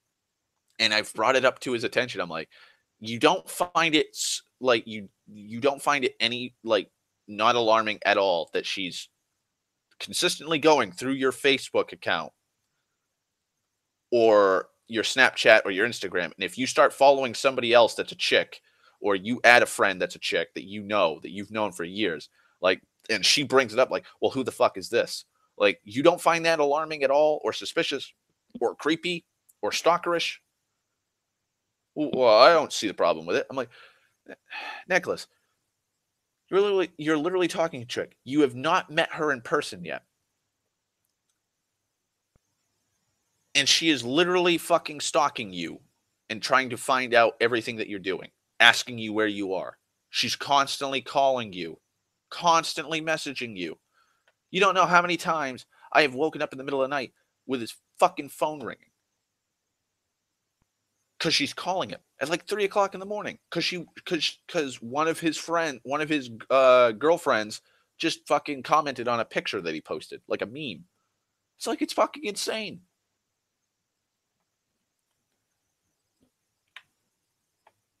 He was last night, he was talking to her and he's like, oh, chalk it up, chalk it up.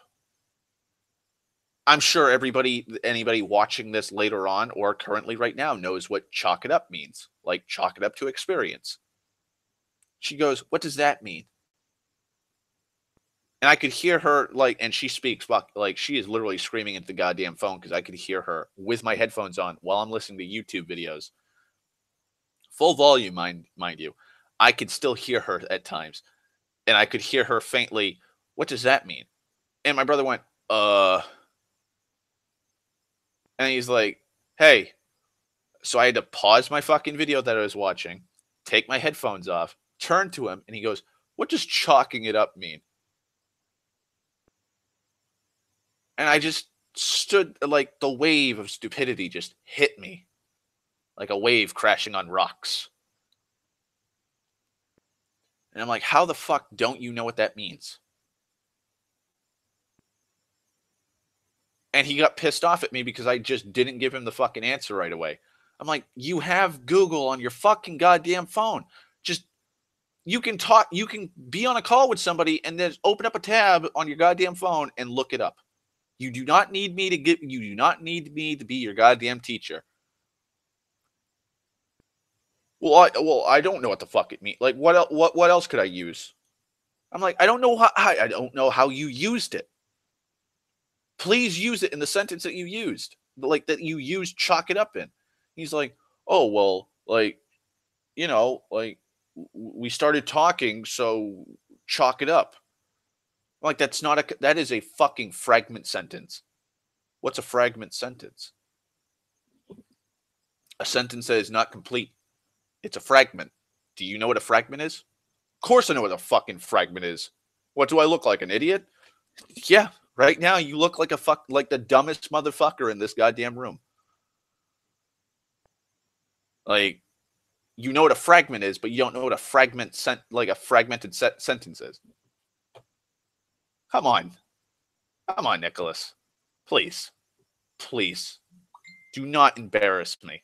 Do not embarrass me knowing that you are my fucking brother. You are smarter than this.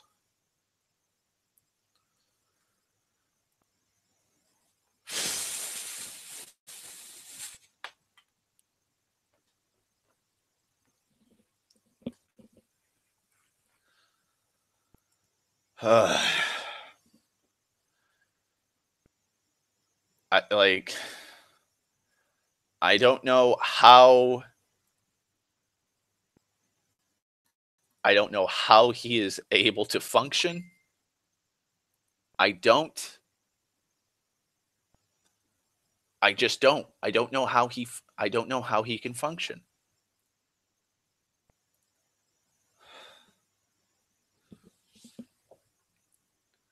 Like, I've probably brought this up multiple times about him. He doesn't know how to cook.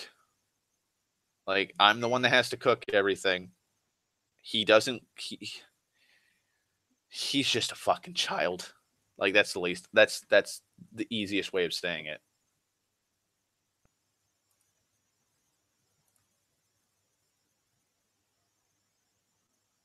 He is just a fucking child. A man child, as some people would say.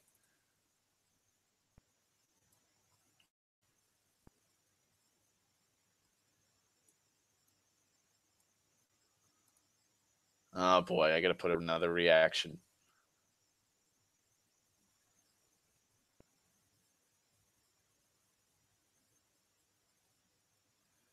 Where is it? I have the perfect reaction pick.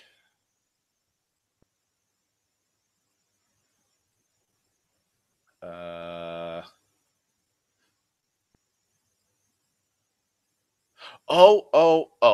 That's somebody I haven't watched in a while that I have to catch up on. Another crazy nut job. Thulian Perspective. I think that's the dude's name. It's the fucking Norwegian black metal or death metal dude that burned churches and then murdered a dude, and he was in prison for a while. He's got a YouTube account. Also made incredibly racist D&D pen and paper game. And I mean racist. Colored folk are horribly disadvantaged, stat-wise. Because he's a racist white nationalist. He's all about that Aryan brotherhood. Like, he is a Nazi. Where the fuck is that goddamn reaction pic?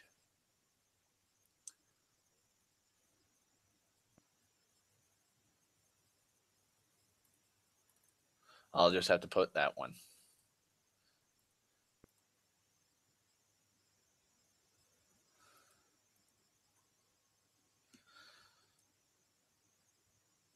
All right. Well, I'm hungry and I am thoroughly distracted now.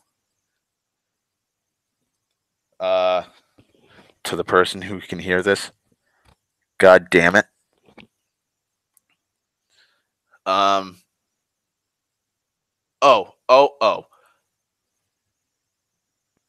I'm going to do a shout out. They don't really need a shout out from a fucking lowly leech like me. Like, you know, like I have all of like 100 subs and like 10 fucking people on average watch my videos. But Ashens, Stuart Ashens, in fact, from he's a big time YouTuber. At least I think so. He has a podcast that he's a part of called The Sequelizers. I was telling Dan about it earlier. I've been watching them throughout the seasons 1 and 2. Season 2 wrapped up like a month ago. Season 3 will be coming out soon, roughly, I would say, because they just like a month ago they released their in between seasons thing, and like last time they did that, like a month later they did season 2. So season 3 should be coming out soon. They do sequels. They fix bad movies. So they did their own. So basically, it's 2 teams. There's Ashens, and oh fuck, I forgot the goddamn guy's name again. Watching, I've been binge watching them like the last half of season 2 because I've been too busy and I totally spaced out about them. But there's 2 teams of 2, and they have a mediator, which is the main dude, the main host of the podcast. Ashens is with one guy, and then the other 2 are the Street Sharks. That's their moniker, their team name that they always fucking picked. It was a running gag throughout the whole first season. And then they were told that they couldn't do Street Sharks anymore. So they started doing subtle puns or they were playing off of Street Sharks. So apex predators and stuff like that. Okay, so it's Ashens and Plowman, and then Stogden and Martin are the other team. Both teams are given a movie sequel that they have to work on. And so the premise is this. We'll go with Jaws 2. Matter of fact, we'll go with Jaws 2 because I don't want to spoil some of season 2 because there's some primo shit in season 2 and the finale for season 1. So They're given Jaws 2. They have to pick the cast, who they're going to cast in the movie.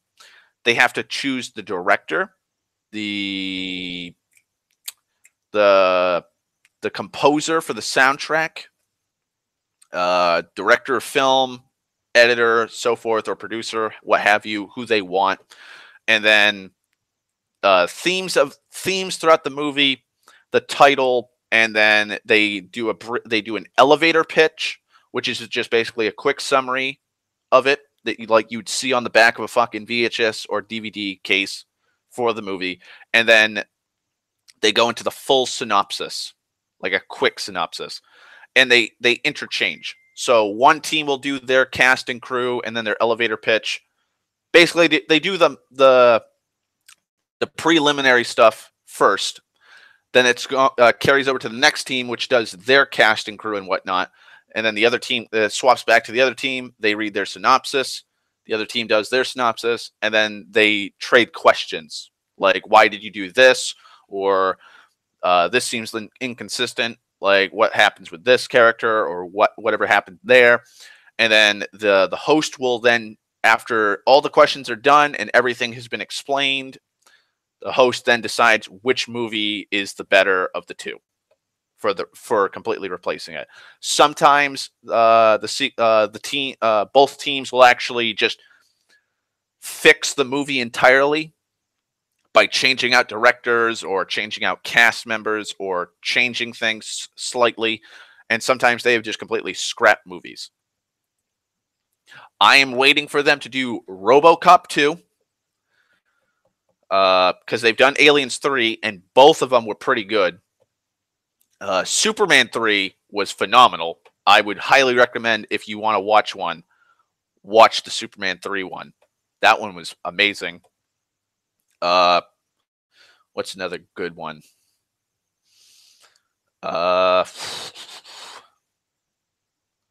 Fuck.